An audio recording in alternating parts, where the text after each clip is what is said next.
नमस्तात् शिवाय शिरसा नमः। उमेशाद्यासुरावोहं वेदे चेतो हिमानिनः यूयं सर्वे क्रतुरुता मनो मे मध्वः श्रीमध्वः कल्पवृक्षस्तु जयार्यः कामसुस्मृतः चिन्तामणिस्तु व्यासार्यः मुनित्रयमुदाहृतः वादिराजगुरून् वन्दे रघुत्तमगुरून् तथा राघवेन्द्रान् तथा सर्वान् सद्गुरून् प्रणतोऽस्मि। श्रीमण्डलमध्यस्थाः पूर्णबोधमतानुगाः वैष्णवा विष्णुहृदयाः तान् नमस्ते गुरून् मम।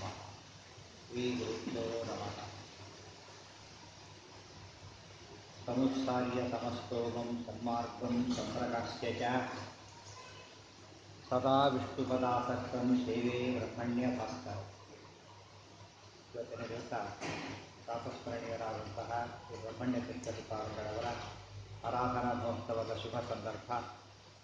ಈ ಬ್ರಹ್ಮಣ್ಯ ತೀರ್ಥರು ನಮ್ಮ ವೈಷ್ಣವ ವೇದಾಂತದ ಇತಿಹಾಸದಲ್ಲಿ ಬಹಳ ಉನ್ನತ ಶ್ರೇಣಿಯಲ್ಲಿರತಕ್ಕಂಥ ಮಹಾನುಭಾವ. ಶ್ರೀಮದ್ ಆಚಾರ್ಯರ ಸಿದ್ಧಾಂತ ಸಕಲ ಸುಜೀವಿಗಳ ಕಲ್ಯಾಣಕ್ಕೋಸ್ಕರವಾಗಿ ಆವಿಷ್ಕೃತವಾದಂಥ ಸಿದ್ಧಾಂತ. ಸಕಲ ವೇದಗಳು ಮತ್ತು ಮಹಾಭಾರತ, ಪಂಚರಾತ್ರ, ಮೂಲ ರಾಮಾಯಣ, ಈ ಸಪ್ತ ಸದಾಗಮಗಳು, ಜೊತೆಗೆ ಶ್ರೀಮದ್ ಭಾಗವತಾದಿ ಪುರಾಣಗಳು, ಉಪಪುರಾಣಗಳು ಮತ್ತು ಮನ್ವಾದಿ ಸ್ಮೃತಿಗಳು, ಎಷ್ಟೆಷ್ಟು ಶಾಸ್ತ್ರಗಳು ಅಂತಿವೆ. ಅಷ್ಟೆಲ್ಲ ಶಾಸ್ತ್ರಗಳ ಪರಮ ಸಿದ್ಧಾಂತ ಅಂದರೆ ಶ್ರೀಮದ್ ಆಚಾರ್ಯರ ಸಿದ್ಧಾಂತ ಎಲ್ಲದರ ಸಾರ ಸರ್ವಸ್ವ. ಅದಕ್ಕೇನೆ ಶ್ರೀಮದ್ ಆಚಾರ್ಯರ ಸಿದ್ಧಾಂತ ಅಷ್ಟೋಯಮೇವ ನಿಖಿಲೈರಪಿ ವೇದವಾಕ್ಯೈ ರಾಮಾಯಣೈ ಸಹಿತ ಭಾರತ ಪಂಚರಾತ್ರೈ ಅನ್ಯೈಶ್ಚ ಶಾಸ್ತ್ರವಚನೈ ಸಹತತ್ವಸೂತ್ರೈ ನಿರ್ಣೀಯತೆ ಸಹೃದಯಂ ಹರಿಣಾ ಸದೈವ. ಆಚಾರ್ಯರ ಈ ಮಾತು ಸಕಲ ಶಾಸ್ತ್ರಗಳಿಗೂ ಕೂಡ ನ್ಯಾಯ ಸಲ್ಲಿಸಿದಂತಹ ವಿಶಿಷ್ಟವಾದ ಸಿದ್ಧಾಂತ ಶ್ರೀಮದ್ ಆಚಾರ್ಯರ ಸಿದ್ಧಾಂತ. ಆದ್ದರಿಂದಲೇ ಶ್ರೀ ವಾದಿರಾಜ ಸ್ವಾಮಿಗಳವರ ಸಿದ್ಧಾಂತವನ್ನು ಅಂತೆ ಸಿದ್ಧಸ್ಥ ಸಿದ್ಧಾಂತ ಮಧ್ವಶ್ಯಾಗಮಯೇವತಿ ಅಂತ ತಮ್ಮ ಯುಕ್ತಿಮಲ್ಲಿಕಾ ಗ್ರಂಥದಲ್ಲಿ ಘೋಷಣೆ ಮಾಡಿದ್ದಾರೆ. ಸಮಸ್ತ ಸುಜೀವಿಗಳು ಒಪ್ಪಲೇಬೇಕಾದಂತಹ, ಒಪ್ಪಿರತಕ್ಕಂತಹ ದೇವತೆಗಳು ಮಾನ್ಯ ಮಾಡತಕ್ಕಂಥ ಸಿದ್ಧಾಂತ ಶ್ರೀಮದ್ ಆಚಾರ್ಯರ ಸಿದ್ಧಾಂತ. ಆ ಸಿದ್ಧಾಂತದ ಪ್ರಸಾರಕರಲ್ಲಿ ಜಯತೀರ್ಥರು ತಮ್ಮ ಅಪೂರ್ವವಾದ ಟೀಕೆಗಳಿಂದ ಟೀಕಾಕೃತ್ಪಾದರು ಅಂತಕ್ಕಂಥ ವಿಶೇಷವಾದ ಮನ್ನಣೆಗೆ ಪಾತ್ರರಾದ ಮಹಾನುಭಾವ. ಅವರಿಗಿಂತ ಮುಂಚೆವಾಗಿ ಶ್ರೀ ಪದ್ಮನಾಭ ತೀರ್ಥರು ಮೊದಲಾದ ಮಹಾಜ್ಞಾನಿಗಳೆಲ್ಲ ಪ್ರಾಚೀನ ಟೀಕಾಕಾರರ ಹೆಸರಿನಿಂದ ಶ್ರೀಮದ್ ಆಚಾರ್ಯರ ಸಿದ್ಧಾಂತವನ್ನು ಪ್ರಸಾರ ಮಾಡಿ ಜಯತೀರ್ಥರು ಟೀಕಾಕೃತ್ಪಾದರ ಹೆಸರಿನಿಂದಲೇ ಪ್ರಸಿದ್ಧರಾಗಿ ತಮ್ಮ ಅಮೋಘವಾದ ಟೀಕಾಗ್ರಂಥಗಳಿಂದ ವಿಶ್ವಖ್ಯಾತರಾದ. ಮುಂದೆ ಆ ಪರಂಪರೆಯಲ್ಲಿ ಬಂದ ಮಹಾನುಭಾವರು ಅಂದರೆ ಶ್ರೀ ವ್ಯಾಸರಾಜರು. ಶ್ರೀಮಧ್ವಃ ಕಲ್ಪವೃಕ್ಷಸ್ತು ಜಯಾರ್ಯಃ ಕಾಮಸುಸ್ಮೃತಃ ಚಿಂತಾಮಣಿಸ್ತು ವ್ಯಾಸಾರ್ಯಃ ಮುನಿತ್ರಯಮುದಾಹೃತಃ. ಈ ಮಾತಿನಲ್ಲಿ ಶ್ರೀಮದ್ ಆಚಾರ್ಯರು ಕಲ್ಪವೃಕ್ಷ, ಶ್ರೀ ಜಯತೀರ್ಥರು ಕಾಮಧೇನು, ಶ್ರೀ ವ್ಯಾಸತೀರ್ಥರು ಚಿಂತಾಮಣಿಗಳು ಅನ್ನೋ ಮಾತು ಬಂದಿದೆ. ವಿಶ್ವ ಸಿದ್ಧಾಂತದ ಮುನಿತ್ರಯರು ಅಂತೇಳಿ ಶ್ರೀಮದ್ ಆಚಾರ್ಯರ ಸಿದ್ಧಾಂತದ ಮೂವರನ್ನು ಕರೆಯೋದು. ಶ್ರೀ ವ್ಯಾಸರಾಜರಂತಹ ಮಹೋತ್ತರ ಮಹಾನುಭಾವರನ್ನು ಲೋಕಕ್ಕೆ ಕೊಟ್ಟ ಗುರುಗಳು ಅಂದರೆ ಶ್ರೀ ಬ್ರಹ್ಮಣ್ಯ ತೀರ್ಥ. ಆ ದೃಷ್ಟಿಯಲ್ಲಿ ನಾವು ಬ್ರಹ್ಮಣ್ಯ ತೀರ್ಥರನ್ನು ಸ್ಮರಣೆ ಮಾಡಬೇಕು. ಈ ತೀರ್ಥರಂತಹ ವಿದ್ವನ್ಮಣಿಗಳನ್ನು ಟೀಕಾಕೃತ್ಪಾದರನ್ನಾಗಿ ಕೊಟ್ಟ ಶ್ರೇಯಸ್ಸು ಶ್ರೀ ಅಕ್ಷೋಭ್ಯ ತೀರ್ಥರದಾದರೆ, ಶ್ರೀ ವ್ಯಾಸರಾಜರಂತಹ ವಿದ್ವನ್ಮಣಿಗಳನ್ನು ವ್ಯಾಸತ್ರಯ ನಿರ್ಮಾಣ ಮಾಡಿದಂಥ ಮಹಾನುಭಾವರನ್ನು ಕೊಟ್ಟಂಥ ಶ್ರೇಯಸ್ಸು ಶ್ರೀ ಬ್ರಹ್ಮಣ್ಯ ತೀರ್ಥರು. ಬ್ರಹ್ಮಣ್ಯ ತೀರ್ಥರು ಮೂಲತಃ ಈ ಚನ್ನಪಟ್ಟಣ ಅಬೂರು ಪ್ರಾಂತದವರು. ಚನ್ನಪಟ್ಟಣ ಅನ್ನೋದು ಈ ರಾಮಗಿರಿ ಅಂತ ಹೆಸರು. ರಾಮನಗರಕ್ಕೆ ರಾಮಗಿರಿ, ದೊಡ್ಡ ಬೆಟ್ಟಗಳಿವೆ, ರಾಮಗಿರಿ ಅಂತ ಹೆಸರು. ರಾಮದೇವರು ಸಂಚಾರ ಮಾಡೋ ಕಾಲಕ್ಕೆ ಬಂದಿದ್ದ ಒಂದು ಪ್ರಾಂತ ಅಂತ ಅದಕ್ಕೆ ಪ್ರಸಿದ್ಧಿ. ಅದರ ಹತ್ತಿರದಲ್ಲಿರ್ತಕ್ಕಂಥ ಚನ್ನಪಟ್ಟಣ, ಅದರ ಊರ ಹೊರಗೆ ಅದಕ್ಕೆ ಸೇರಿದಂತೆ ಮಳೂರು ಅಂತ ಊರಿದೆ. ಒಂದು ಅಪ್ರಮೇಯ ಅಂತಕ್ಕಂಥ ಭಗವದ್ ರೂಪ ಅಲ್ಲಿ ಉಂಟು. ಮುಂದೆ ಶ್ರೀ ವ್ಯಾಸರಾಜರು ಆ ಸ್ಥಳದಲ್ಲಿ ಒಂದು ಕೃಷ್ಣರನ್ನು ಪ್ರತಿಷ್ಠಾಪನೆ ಮಾಡಿದರು. ಅದು ಮಳೂರಿನ ಕೃಷ್ಣ ಅಂತ ಹೇಳಿದರೆ ಬಹಳ ಪ್ರಸಿದ್ಧ, ಬಹಳ ಸುಂದರವಾದ ಬಾಲಕೃಷ್ಣ ವಿಗ್ರಹ.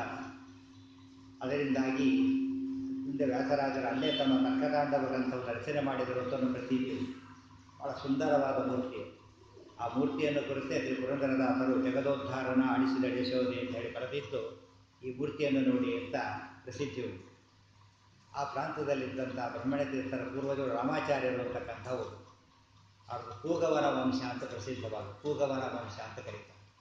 ಭೂಗಮನ ಅಂತ ಹೇಳಿದಾಗ ಶ್ರೀಮದ್ ಆಚಾರ್ಯರು ವಿದ್ಯಾಭ್ಯಾಸಕ್ಕೆ ಆರಿಸಿಕೊಂಡ ಗುರುಗಳು ಲೋಕದೃಷ್ಟಿಯಲ್ಲಿ ಚೋಟಂತಿಯಲ್ಲಾಯರು ಅಂತ. ಪ್ರಾಯ ಅವರಿಗೂ ಈ ಭೂಗಮನವರಿಗೂ ಸಂಬಂಧ ಇರುತ್ತೆ ಅಂತ ಅನಿಸುತ್ತೆ. ಆ ಒಂದು ರೀತಿಯಲ್ಲಿ ನೋಡಿದಾಗ ಆ ವಂಶದ ಕೆಲವರು ಇಲ್ಲಿ ಬಂದು ವಾಸ ಮಾಡಿ ಮುಂದೆ ಆ ವಂಶದಲ್ಲಿ ಒಬ್ಬ ಜ್ಞಾನಿಗಳು ಬಂದಿದ್ದರು, ರಾಮಾಚಾರ್ಯರು ಅಂತ ಅವರ ಹೆಸರು. ಅವರು ವಿಶೇಷವಾದಂಥ ರೀತಿಯಲ್ಲಿ ಸಬತ್ತೀಕರಾಗಿ ಸೇವೆಯನ್ನು ಮಾಡಿದರು. ಆ ಊರಲ್ಲಿ ಒಂದು ಸ್ತಂಭದ ನರಸಿಂಹದೇವರು ಅಂತಿದ್ದಾರೆ. ಆ ಊರಲ್ಲಿ ತಂಬೂರು ನರಸಿಂಹದೇವರು ಅಂತ ಕರೀತಾರೆ. ಅಲ್ಲಿ ವಿಗ್ರಹ ಕಾಣೋದಿಲ್ಲ, ಚಕ್ರಸಂಖ್ಯೆಗಳು ಕಂಬವು. ಆ ಕಂಬಕ್ಕೇನೆ ವಿಶೇಷವಾದ ಪೂಜೆ. ಅದರ ಪೂಜೆ ಮಾಡಿಕೊಂಡಿದ್ದು ನಿತ್ಯ ಸೇವೆ ಮಾಡಿಕೊಂಡಿದ್ರು. ಮುಂದೆ ಅವರ ಸೇವೆಯ ಫಲವಾಗಿ ಅವರಿಗೆ ಸೇವೆ ಮಾಡೋ ಯೋಗ ಸಿಕ್ಕಿದ್ದೇ ದೊಡ್ಡ ಜನ್ಮಗಳ ಪುಣ್ಯ. ಆ ಪುಣ್ಯದ ಫಲವಾಗಿ ಒಬ್ಬ ಮಗ ಹುಟ್ಟುತ್ತಾನೆ, ನರಸಿಂಹ ಅಂತ ಹೆಸರಿಡ್ತಾರೆ. ಅವರೇ ಮುಂದೆ ಬ್ರಹ್ಮಣ್ಯ ತೀರ್ಥರು ಅಂತ ಪ್ರಸಿದ್ಧಿ ಪಡೆದ ಮಹಾನುಭಾವ. ಮಗು ಯಾವುದೇ ಒಬ್ಬ ವ್ಯಕ್ತಿಯ ಅವತಾರ ಆಗಬೇಕಾದರೆ, ಜ್ಞಾನಿಗಳ ಅವತಾರವಾಗಬೇಕಾದರೆ ದೊಡ್ಡ ಸೇವೆ ಪುಣ್ಯದ ಫಲ ಇದೆ. ಏನು ಸುಕೃತವ ಮಾಡಿದವಳ ಯಶೋಧೆ ಅಂತೇನು ಕೃಷ್ಣನನ್ನು ಆಡಿಸೋ ಯೋಗ ಬಂದ ಯಶೋಧೆ ಹೇಳ್ತಾರೆ. ಆ ಮಾತನ್ನು ಭಗವದ್ಭಕ್ತರನ್ನು ಪಡೆದ ಎಲ್ಲ ಜ್ಞಾನಿಗಳಿಗೂ ಅನ್ವಯಿಸ್ತಕ್ಕಂಥ ಮಾತು ಯಥೋಚಿತವಾಗಿ, ಅದರಲ್ಲೂ ತಾರತಮ್ಯ. ಆಗ ಚಿಕ್ಕ ವಯಸ್ಸಿಗೆ ಬಹಳ ಪ್ರತಿಭಾವಂತರಾದ ಮಗು ನರಸಿಂಹದೇವರ ಸೇವೆಯಿಂದ ಹುಟ್ಟಿದರೆ ನರಸಿಂಹ ಅಂತಾನೆ ಹೆಸರಿದೆ. ಮುಂದೆ ಸಕಾಲಕ್ಕೆ 5 ವರ್ಷಕ್ಕೆ, ಹಿಂದಿನ ಕಾಲಕ್ಕೆ ಸಕಾಲ ಅಂದರೆ 5 ವರ್ಷಕ್ಕೆ ದೊಡ್ಡವರಿಗೆ ಉಪನಯನ ಮಾಡಿದ್ದಾರೆ. 5 ವರ್ಷಕ್ಕೆ ಉಪನಯನವಾಯಿತು. ಅದೇ ಸಮಯಕ್ಕೆ ಅಲ್ಲಿ ಪುರುಷೋತ್ತಮ ತೀರ್ಥರು ಅನ್ನೋ ಮಹಾನುಭಾವರು ವಾಸ ಮಾಡಿಕೊಂಡಿದ್ದರು. ಈ ಮಗುವನ್ನು ನೋಡಿದರು. ಅವರಿಗೆ ತಕ್ಷಣ ಅದರ ಬೆಲೆ ಗೊತ್ತಾಯಿತು. ಮಗುವಿನ ಮಹತ್ವವನ್ನು ಅರ್ಥ ಮಾಡಿಕೊಂಡ್ರು. ಒಂದು ವಸ್ತು ಇರೋದು ಎಷ್ಟು ಶ್ರೇಷ್ಠ ಅನ್ನೋದು ಅರ್ಥ ಮಾಡಿಕೊಳ್ಳೋದು ಕೂಡ ಎಲ್ಲರಿಗೂ ಸಾಧ್ಯವಾಗೋದಿಲ್ಲ. ಹೇಳಿದಲ್ಲ, ಆಫ್ರಿಕಾದಲ್ಲಿ ವಜ್ರಗಳನ್ನು ಆಟದ ಕಲ್ಲು ಅಂತ ಉಪಯೋಗಿಸ್ತಾ ಇದ್ರು. ಬೆಲೆನೇ ಗೊತ್ತಿಲ್ಲ. ಇವತ್ತು ನಮ್ಮಲ್ಲೂ ಜ್ಞಾನಿಗಳ ಮಹತ್ವ ಗೊತ್ತಿಲ್ಲದೇನೆ ಯಾರೋ ಸಾಮಾನ್ಯ ಮನುಷ್ಯರು ಅಂತ ತಿಳ್ಕೊಂಡ್ರೆ ಹೇಗೋ ಹಾಗೆ. ವಜ್ರವನ್ನು ಸಾಮಾನ್ಯ ಕಲ್ಲು ಅಂತ ತಿಳ್ಕೊಂಡ್ರೆ ಹೇಗೋ, ಮತ್ತು ಜ್ಞಾನಿಗಳನ್ನು ಸಾಮಾನ್ಯ ಮನುಷ್ಯರು ಅಂತ ತಿಳ್ಕೊಂಡ್ರೆ ಅಂತ ತಪ್ಪೇ. ಆದರೆ ಜ್ಞಾನಿಗಳಿಗೆ ಗೊತ್ತಾಗ್ಬಿಡುತ್ತೆ ವಜ್ರದ ಮಹತ್ವ. ವಜ್ರವನ್ನು ನೋಡಿದವ್ರಿಗೆ ಹೇಗೆ ಗೊತ್ತಾಗುತ್ತೋ ಪುರುಷೋತ್ತಮ ತೀರ್ಥರಿಗೆ ಗೊತ್ತಾಗುತ್ತೆ. ಅವರು ಶ್ರೀಮದ್ ಆಚಾರ್ಯರ ಪರಂಪರೆಯಲ್ಲಿ ರಾಜೇಂದ್ರ ತೀರ್ಥರ ಪರಂಪರೆಯಲ್ಲಿ ಬಂದ ಮಹಾಜ್ಞಾನಿಗಳು. ಆಚಾರ್ಯರ ಶಿಷ್ಯವೃಂದದಲ್ಲಿ ಪದ್ಮನಾಭ ತೀರ್ಥರು, ನರಹರಿ ತೀರ್ಥರು, ಮಾಧವ ತೀರ್ಥರು, ಅಕ್ಷೋಭ್ಯ ತೀರ್ಥರು, ಆಮೇಲೆ ಶ್ರೀ ಜಯತೀರ್ಥರು, ಆಮೇಲೆ ವಿದ್ಯಾಧಿರಾಜರು ಪಟ್ಟಕ್ಕೆ ಬಂದರು. ಅವರಿಗೆ 2 ಶಿಷ್ಯರು, ರಾಜೇಂದ್ರ ತೀರ್ಥರು ಹಿರಿಯರು, ಕವೀಂದ್ರ ತೀರ್ಥರು ಚಿಕ್ಕವರು. ರಾಜೇಂದ್ರ ತೀರ್ಥರ ಪರಂಪರೆಯ ವ್ಯಾಸರಾಜ ಮಠ ಅಂತ ಒಂದು ಪ್ರಸಿದ್ಧಿಯಾಗಿದೆ. ಇದು ಇಬ್ಬರು ಪರಂಪರೆ ಮುಂದುವರೆದು 2 ಮಠಗಳಾಯಿತು. ಉತ್ತರಾದಿ ಮಠ, ರಾಘವೇಂದ್ರ ಮಠವಾಗಿದ್ದು ಈ ಒಂದು ಕವೀಂದ್ರ ತೀರ್ಥರ ಪರಂಪರೆ. ರಾಜೇಂದ್ರ ತೀರ್ಥರ ಪರಂಪರೆಯಲ್ಲಿ ಬಂದಂಥ ಜ್ಞಾನಿಗಳು ಪುರುಷೋತ್ತಮ ತೀರ್ಥರು ಅಂತ ಮಹಾನುಭಾವರು, ಮಹಾ ತಪಸ್ವಿಗಳು ಅಂತ ಅವರಿಗೆ ನೋಡಿದ ತಕ್ಷಣ ಅವ್ರಿಗೆ ಗೊತ್ತಾಯಿತು. ಒಂದು ಗ್ರಂಥದ ಬೆಲೆ, ಯಾವುದರ ಬೆಲೆ ಗೊತ್ತಾಗಬೇಕಾದ್ರೂ ಅದರಲ್ಲಿ ಪ್ರಾವೀಣ್ಯ ಪಡೆದವರಾಗಬೇಕು. ಇನ್ನೂ ಜಗತ್ತು ಏನೂ ಗೊತ್ತಿಲ್ಲ, ಅರ್ಥ ಮಾಡಿಕೊಂಡು ಎಂಥ ತೇಜಸ್ವಿಯಾದ ವ್ಯಕ್ತಿ. ವೈರಾಗ್ಯದಲ್ಲಿ ಶುಕಾಚಾರ್ಯರಿದ್ದಾಗಿ, ತೇಜಸ್ಸಿನಲ್ಲಿ ಸೂರ್ಯ ಇದ್ದಾಗಿದ್ದಾನೆ. ಮತ್ತು ವಿಶೇಷವಾಗಿ ವಿದ್ಯೆಯಲ್ಲಿ, ಬುದ್ಧಿಯಲ್ಲಿ ವಾಚಸ್ಪತಿ ಬೃಹಸ್ಪತ್ಯಾಚಾರ್ಯ ಇದ್ದಾಗಿದ್ದಾನೆ ಅಂತ ಹೇಳಿಬಿಟ್ಟು ಆಶ್ರಮ ಕೊಡ್ತೀವಿ ಅಂತ ಸಂಕಲ್ಪ ಮಾಡಿ ಅವ್ರ ತಂದೆ ತಾಯಿ ಒಪ್ಕೊಂಡ್ರು. ಹಿಂದಿನ ಕಾಲಕ್ಕೆ ಪೀಠಾಧೀಶರಾಗೋದು ಅಂದರೆ ಇವತ್ತು ಒಪ್ಕೋತಾರೆ, ಅವತ್ತು ಒಪ್ಕೋತಾರೆ. ಅವತ್ತು ಜ್ಞಾನ ನೋಡಿ ಒಪ್ಕೋತಾ ಇದ್ದರೆ, ಇವತ್ತು ಧನ ನೋಡಿ ಒಪ್ಕೋತಾರೆ, ಅಷ್ಟೇ ವ್ಯತ್ಯಾಸ. ಅವ್ರು ದೊಡ್ಡ ಸೇವಾವಕಾಶ ಅಂತ ಭಾವಿಸ್ತಾ ಇದ್ದರು, ಜನ್ಮಗಳ ಪುಣ್ಯ ಅಂತ ಭಾವಿಸ್ತಾ ಇದ್ದರು. ಭಾವಿಸಿಟ್ಟು ಒಪ್ಪದೆ ಕೊಟ್ಟು ಬ್ರಹ್ಮಣ್ಯ ತೀರ್ಥರು ಅಂತ ನಾಮಕರಣ ಮಾಡಿ ಸನ್ಯಾಸ ದೀಕ್ಷೆ ಕೊಟ್ಟೇವೆ. ಬ್ರಹ್ಮಣ್ಯ ಅನ್ನೋ ಹೆಸರು ಕೂಡ ಬಹಳ ಸ್ವಾರಸ್ಯವಾದ ಹೆಸರು. ವಿಷ್ಣು ಸಹಸ್ರ ಅಂದರೆ ಬರುತ್ತೆ. ಬ್ರಹ್ಮಣ್ಯೋ ಬ್ರಹ್ಮ ಅಂತ ಹೇಳಬೇಕಾದ್ರೆ ಬ್ರಹ್ಮಣ್ಯ ಅಂತ ಭಗವಂತನ ಹೆಸರು. ಅದಕ್ಕೆ ಅರ್ಥ ಏನು ಗೊತ್ತಾ? ಬ್ರಾಹ್ಮಣ ವತ್ಸಲ ಅಂತ ಇರುತ್ತೆ. ಬ್ರಾಹ್ಮಣ ವತ್ಸಲ ಬ್ರಹ್ಮಣ್ಯ ತೀರ್ಥರು ಹಾಗೇ ಇದ್ರು. ಚಿಕ್ಕಂದಿನಿಂದ ಬ್ರಾಹ್ಮಣರ ಕಂಡ್ರೆ ಭಾರಿ ಗೌರವ, ಭಾರಿ ಪ್ರೀತಿ. ಇವತ್ತು ಬ್ರಾಹ್ಮಣರೆಲ್ಲ ಭಾರಿ ದ್ವೇಷದಲ್ಲೇ ಸಿಗ್ತಾರೆ, ಬ್ರಾಹ್ಮಣರಲ್ಲೇ ಸಿಗ್ತಾರಂತೆ. ಆದರೆ ಅವರು ಅಷ್ಟು ಬ್ರಾಹ್ಮಣರ ಕಂಡ್ರೆ ಅನುಕಂಪ. ಆ ಗುಣ ನೋಡಿ ಬ್ರಹ್ಮಣ್ಯ ತೀರ್ಥರ ಹೆಸರು ಅವ್ರಿಗೆ ಸರಿಯಾಗಿ ಹೊಂದ್ಕೊಂಡು ಹೋದ ಹೆಸರಾಯಿತು. ಪುರುಷೋತ್ತಮ ತೀರ್ಥರು ಮುಂದೆ ಅವರಿಗೆ ಕೆಲವು ಪಾಠಗಳನ್ನು ಹೇಳಿಕೊಂಡು ವಿದ್ವಾಂಸರನ್ನಾಗಿ ಮಾಡಿದರು. ಮುಂದೆ ಒಂದು ಕಾಲದ ವೃಂದಾವನಸ್ಥರು ಆಗ್ತಾರೆ. ಅಪೂರ್ಣ ವೃಂದಾವನ ಅಂತ ಅವರು ಪ್ರವೇಶ ಮಾಡಿದ್ರು. ವೃಂದಾವನ ಅಂತಿಲ್ಲ, ಗುಹಾ ಪ್ರವೇಶ ಮಾಡಿದ್ರು ಅಂತ ಪ್ರಸಿದ್ಧಿ. ಪುರುಷೋತ್ತಮ ತೀರ್ಥರ ಗುಹೆ ಅಂತಲೇ ಕರೆಯೋದು. ಊರವರೆಗೆ ಒಂದು ಬೆಟ್ಟ ಇದೆ, ಬೆಟ್ಟದಲ್ಲಿ ಗುಹೆ ಇದೆ. ಆ ಗುಹೆಯೊಳಗೆ ಪ್ರವೇಶ ಮಾಡಿದ್ರು, ಮತ್ತೆ ಅವರು ಹೊರಗೆ ಬರಲೇ ಇಲ್ಲ. ಯಾರು ಅನೇಕ ರೀತಿಯಲ್ಲಿ ಈ ರೀತಿ ದೇಹತ್ಯಾಗ ಮಾಡೋದನ್ನು ನಾವು ಕೇಳಿದ್ದೇವೆ. ಅವರು ಅಪರೋಕ್ಷ ಜ್ಞಾನಿಗಳೆಲ್ಲ ಸಾಮಾನ್ಯರಂತೆ ಇರೋದಿಲ್ಲ. ಆದ್ದರಿಂದ ಅವರ ನಿರ್ಯಾಣ ಕೂಡ ವಿಶಿಷ್ಟವಾದ ನಿರ್ಯಾಣವಾಗಿದೆ. ಇವತ್ತು ಗುಹೆಗೆ ಆರಾಧನೆ ಹೊರತು ವೃಂದಾವನ ಮತ್ತೆ ಆಗಲೂ ಇಲ್ಲ, ಬೇರೆ ರೀತಿಯಲ್ಲಿ ಪ್ರಸಿದ್ಧಿ ಬರಲೂ ಇಲ್ಲ. ಅಂತ ಜ್ಞಾನಿಗಳವರು ಬ್ರಹ್ಮಣ್ಯ ತೀರ್ಥರಲ್ಲಿ ಪೂಜೆಯನ್ನು ಪ್ರಾರಂಭ ಮಾಡಿ ಅವರಿಗೆ ಗುರುಗಳಾಗಿ ಅವರು ಮಾಡಿದ ಅನುಗ್ರಹಕ್ಕೆ ಒಳ್ಳೆಯ ಸೇವೆಯನ್ನು ಸಲ್ಲಿಸಿದರು. ಮುಂದೆ ಕಾಲ ಕಳೀತಾ ಹೋಯಿತು. ಬ್ರಹ್ಮಣ್ಯ ತೀರ್ಥರು ಮಹಾ ತಪಸ್ವಿಗಳಾಗಿ ರೂಪುಗೊಂಡರು. ಜ್ಞಾನಿಗಳು ಮಹಾ ತಪಸ್ವಿಗಳು. ಎರಡರಲ್ಲಿ ಒಂದಿದ್ದರೂ ಮನುಷ್ಯ ಬಹಳಷ್ಟು ಪ್ರಕಾಶಕ್ಕೆ ಬರ್ತಾನೆ, ಎರಡು ಅವರಲ್ಲಿ ಬಹಳ ದೊಡ್ಡ ಪ್ರಮಾಣದಲ್ಲಿ. ಅದೇ ಕಾಲಕ್ಕೆ ಅವರು ಸಂಚಾರವನ್ನು ಮಾಡಲಿಕ್ಕೋಸ್ಕರ ಬದರಿ ಯಾತ್ರೆ ಹೋದರು. ಆಗಿನ ಕಾಲದಲ್ಲಿ ಇವತ್ತು ಬದರಿ ಯಾತ್ರೆ ಇದ್ದರೆ ವರ್ಷಕ್ಕೊಂದ್ಸರ್ತಿ ಮಾಡ್ತಕ್ಕಂಥ ಪದ್ಧತಿ ಇದೆ. ಅಷ್ಟರ ಮಟ್ಟಿಗೆ ಬದರಿ ಯಾತ್ರೆ ಸುಲಭ ಆಗಿದೆ. ಆಗ ಬದರಿ ಯಾತ್ರೆ ಜೀವನದ ಒಂದು ಸರ್ತಿ ಮಾಡೋದು ಭಾರಿ ಕಷ್ಟ ಇದೆ. ಬದರಿ ಯಾತ್ರೆಗೆ ಹೋದರೆ ಆಲ್ಮೋಸ್ಟ್ ಹೋದ್ರು ಅಂತಲೇ ಅರ್ಥ. ಅಂಥ ಕಠಿಣವಾದ ಕಾಲ. ಆ ಕಾಲದಲ್ಲಿ ಬದರಿ ಯಾತ್ರೆ ಮಾಡಿದಂಥ ಹಿರಿಮೆ ಶ್ರೀ ಬ್ರಹ್ಮಣ್ಯ ತೀರ್ಥ. ಬದರಿ ಯಾತ್ರೆಯಲ್ಲಿ ದೇವರನ್ನು ಕೇಳ್ಕೊಂಡಿರೋದು, ನಾರಾಯಣ ದೇವರನ್ನು. ಏನು ಗೊತ್ತೇನು, ಬಹಳ ಆಶ್ಚರ್ಯ. ಒಳ್ಳೆ ಯೋಗ್ಯ ಉತ್ತರಾಧಿಕಾರಿ ಬೇಕು ಅಂತ ಕೇಳ್ಕೊಂಡ್ರು. ಇವತ್ತು ಹೇಗೆ ಮನೆ ನಡೆಸಕ್ಕೆ ಮಕ್ಕಳನ್ನು ಕೇಳ್ಕೊತಾರೋ ಹಾಗೆ ಭಾಳ ತುಂಬ ಯೋಚನೆ ಮಾಡಿದ್ರು. ಒಂದು ಮನೆಯಲ್ಲಿ ಕೆಟ್ಟ ಮಗ ಹುಟ್ಟಿದ್ರೆ ಮನೆ ಹಾಳಾಗಿ ಹೋಗ್ತದೆ. ಒಂದು ಮಠಕ್ಕೆ ಕೆಟ್ಟ ಸ್ವಾಮಿಗಳು ಹೋದರೆ ಮಠ ಹಾಳಾಗಿ ಹೋಗ್ತದೆ, ಮತನೂ ಹಾಳಾಗಿ. ಒಂದು ಉತ್ತರಾಧಿಕಾರಿ ಯೋಗ್ಯರು ಬಂದರಿಂದ ಪರಂಪರೆಯೇ ಉಳಿದಾಗಲೇ ದೇವರನ್ನು ಕೇಳ್ಕೊಂಡ್ರಂತ. ಅದು ಸಕಾಮ ಕರ್ಮ, ನಿಷ್ಕಾಮ ಕರ್ಮ. ಮತಪ್ರಸಾರಕ್ಕೆ, ಸಮಾಜಕ್ಕೆ, ಲೋಕಕ್ಕೆ ಹರಿಸರ್ವೋತ್ತಮತ್ವಾದಿ ಪ್ರಮೇಯಗಳನ್ನು ಹೇಳ್ತಕ್ಕಂಥ ವ್ಯಕ್ತಿ ಮುಂದೆ ಉತ್ತರಾಧಿಕಾರಿಗಳು ಬರೋದು ಅಂದರೆ ಸಾಮಾನ್ಯ ಅಲ್ಲ. ಅಕ್ಷೋಕ್ತೀರ್ಥರು ಅಂತ ತಪಸ್ಸು ಮಾಡಿದ್ದಕ್ಕೆ ಜೈತೀರ್ಥರು ಬಂದರು. ಗುರುಗಳು ಬೇಕು ಅಂತ ತಪಸ್ಸು ಮಾಡೋದೇ ಕಷ್ಟ. ಶಿಷ್ಯರು ಬೇಕು ಅಂತ ತಪಸ್ಸು ಮಾಡಿದ ಗುರುಗಳಿವೆಲ್ಲ ಕೂಡ. ಅಂತ ಶಿಷ್ಯ ಸಿಗಬೇಕು ಅಂತ ಅಪೇಕ್ಷೆ ಪಟ್ಟರು. ಸತ್ಯ ವಾಪಸ್ ಹೋದ್ರಲ್ಲಿ. ವಾಪಸ್ ಬರ್ತಿದ್ದ ಕಾಲಕ್ಕೆ ಕದರಮಂಡಲಿಗೆ ಕನಸಕ್ಕೆ ಬಂದರು. ಹಾವೇರಿ ಕದರಮಂಡಲಿ ಅನ್ನೋದು ಗೊತ್ತಿದೆ. ಅಲ್ಲಿದ್ದಾಗಲೇ ಕದರಮಂಡಲಿ ಪ್ರಾಣದೇವರನ್ನು ಪ್ರತಿಷ್ಠಾಪನೆ ಮಾಡಿದವರು ಇವರು ಪಾಲು ಇದೆ ಅಂತ ಪ್ರಸಿದ್ಧಿ. ಅಲ್ಲಿಂದ ಇವತ್ತಿಗೂ ಹೇಳ್ತಾರೆ. ಮಕ್ಕಳು ಬ್ರಹ್ಮಣ್ಯ ತೀರ್ಥರ ಸ್ಮರಣೆಯನ್ನು ಅವ್ರು ಮಾಡ್ತಾರೆ. ಕದರಮಂಡಲಿಗೆ ಕಾಂತೇಶ ಅಂತಲೇ ಹೆಸರು. ಅಲ್ಲಿ ಪ್ರಾಣದೇವರಲ್ಲಿ ವಿಶೇಷ ರೀತಿಯಲ್ಲಿ ಸೇವೆ ಸಲ್ಲಿಸಿ ವಾಪಸ್ ಬಂದರು. ವಾಪಸ್ ಬರುವಂತೆ ಸರಿಯಾಗಿ ಒಂದು ಬನ್ನೂರಿಗೆ ಬಂದಾಗ ಒಂದು ಪ್ರಸಂಗ ನಡೆದಿದೆ. ಬನ್ನೂರಿಗೆ ವಾಪಸ್ ಬರೋದು, ಬದರಿ ಯಾತ್ರೆ ಮುಗಿಸ್ಕೊಂಡು ಬಂದರು. ಆಗ ಒಂದು ದಂಪತಿಗಳು ಬದರಿ ಯಾತ್ರೆಗೆ ಅಂತ ಹೊರಟಿದ್ರು.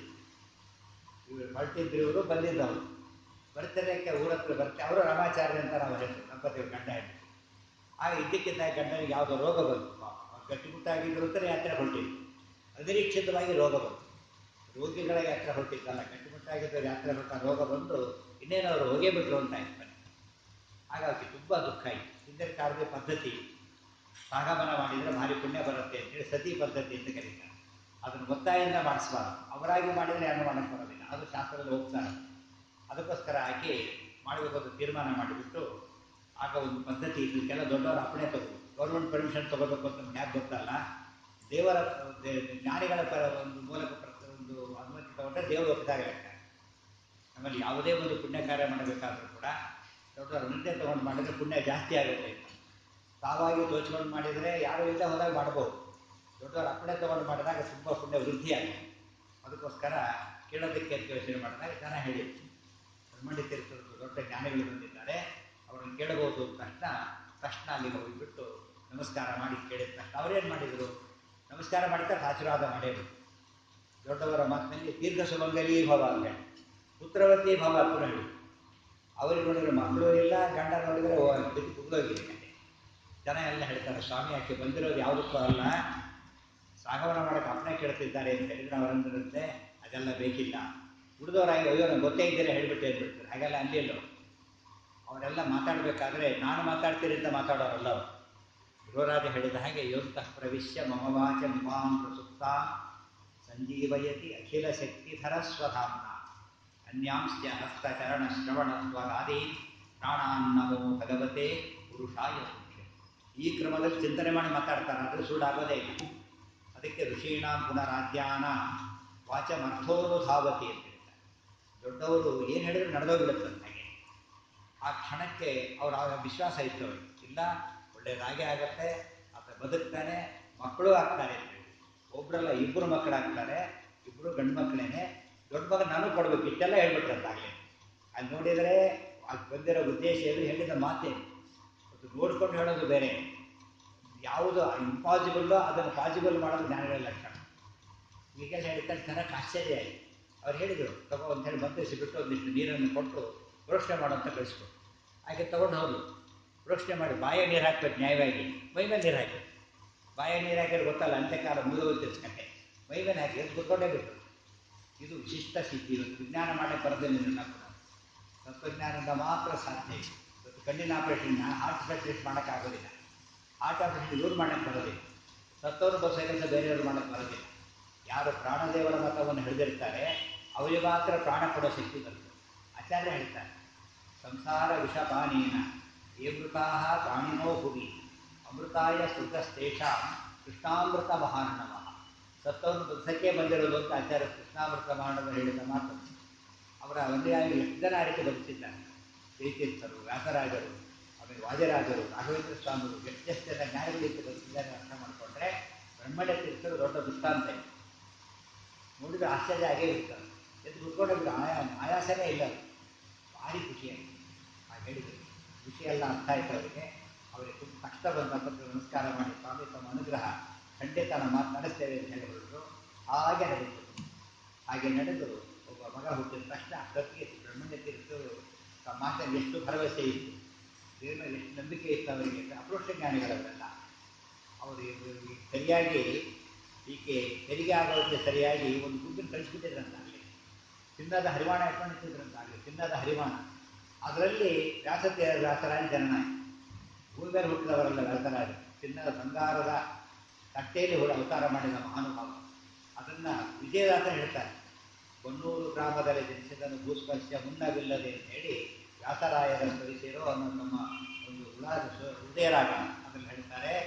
ಭೂಸ್ಪರ್ಶವಿಲ್ಲದೆ ಅವತಾರ ಮಾಡಿದರು ಅಂತ ಹೇಳಿ ವಿಜಯದಾಸರಂಥ ದೊಡ್ಡ ಜ್ಞಾನಿಗಳು ಕೊಂಡಾಡಬೇಕಾದ್ರೆ ಬ್ರಹ್ಮಣ್ಯ ತೀರ್ಥರ ಸಿದ್ಧಿ ಆಗಿತ್ತು, ವ್ಯಾಸರಾಜರ ಮಹಿಮೆ ಆಗಿತ್ತು.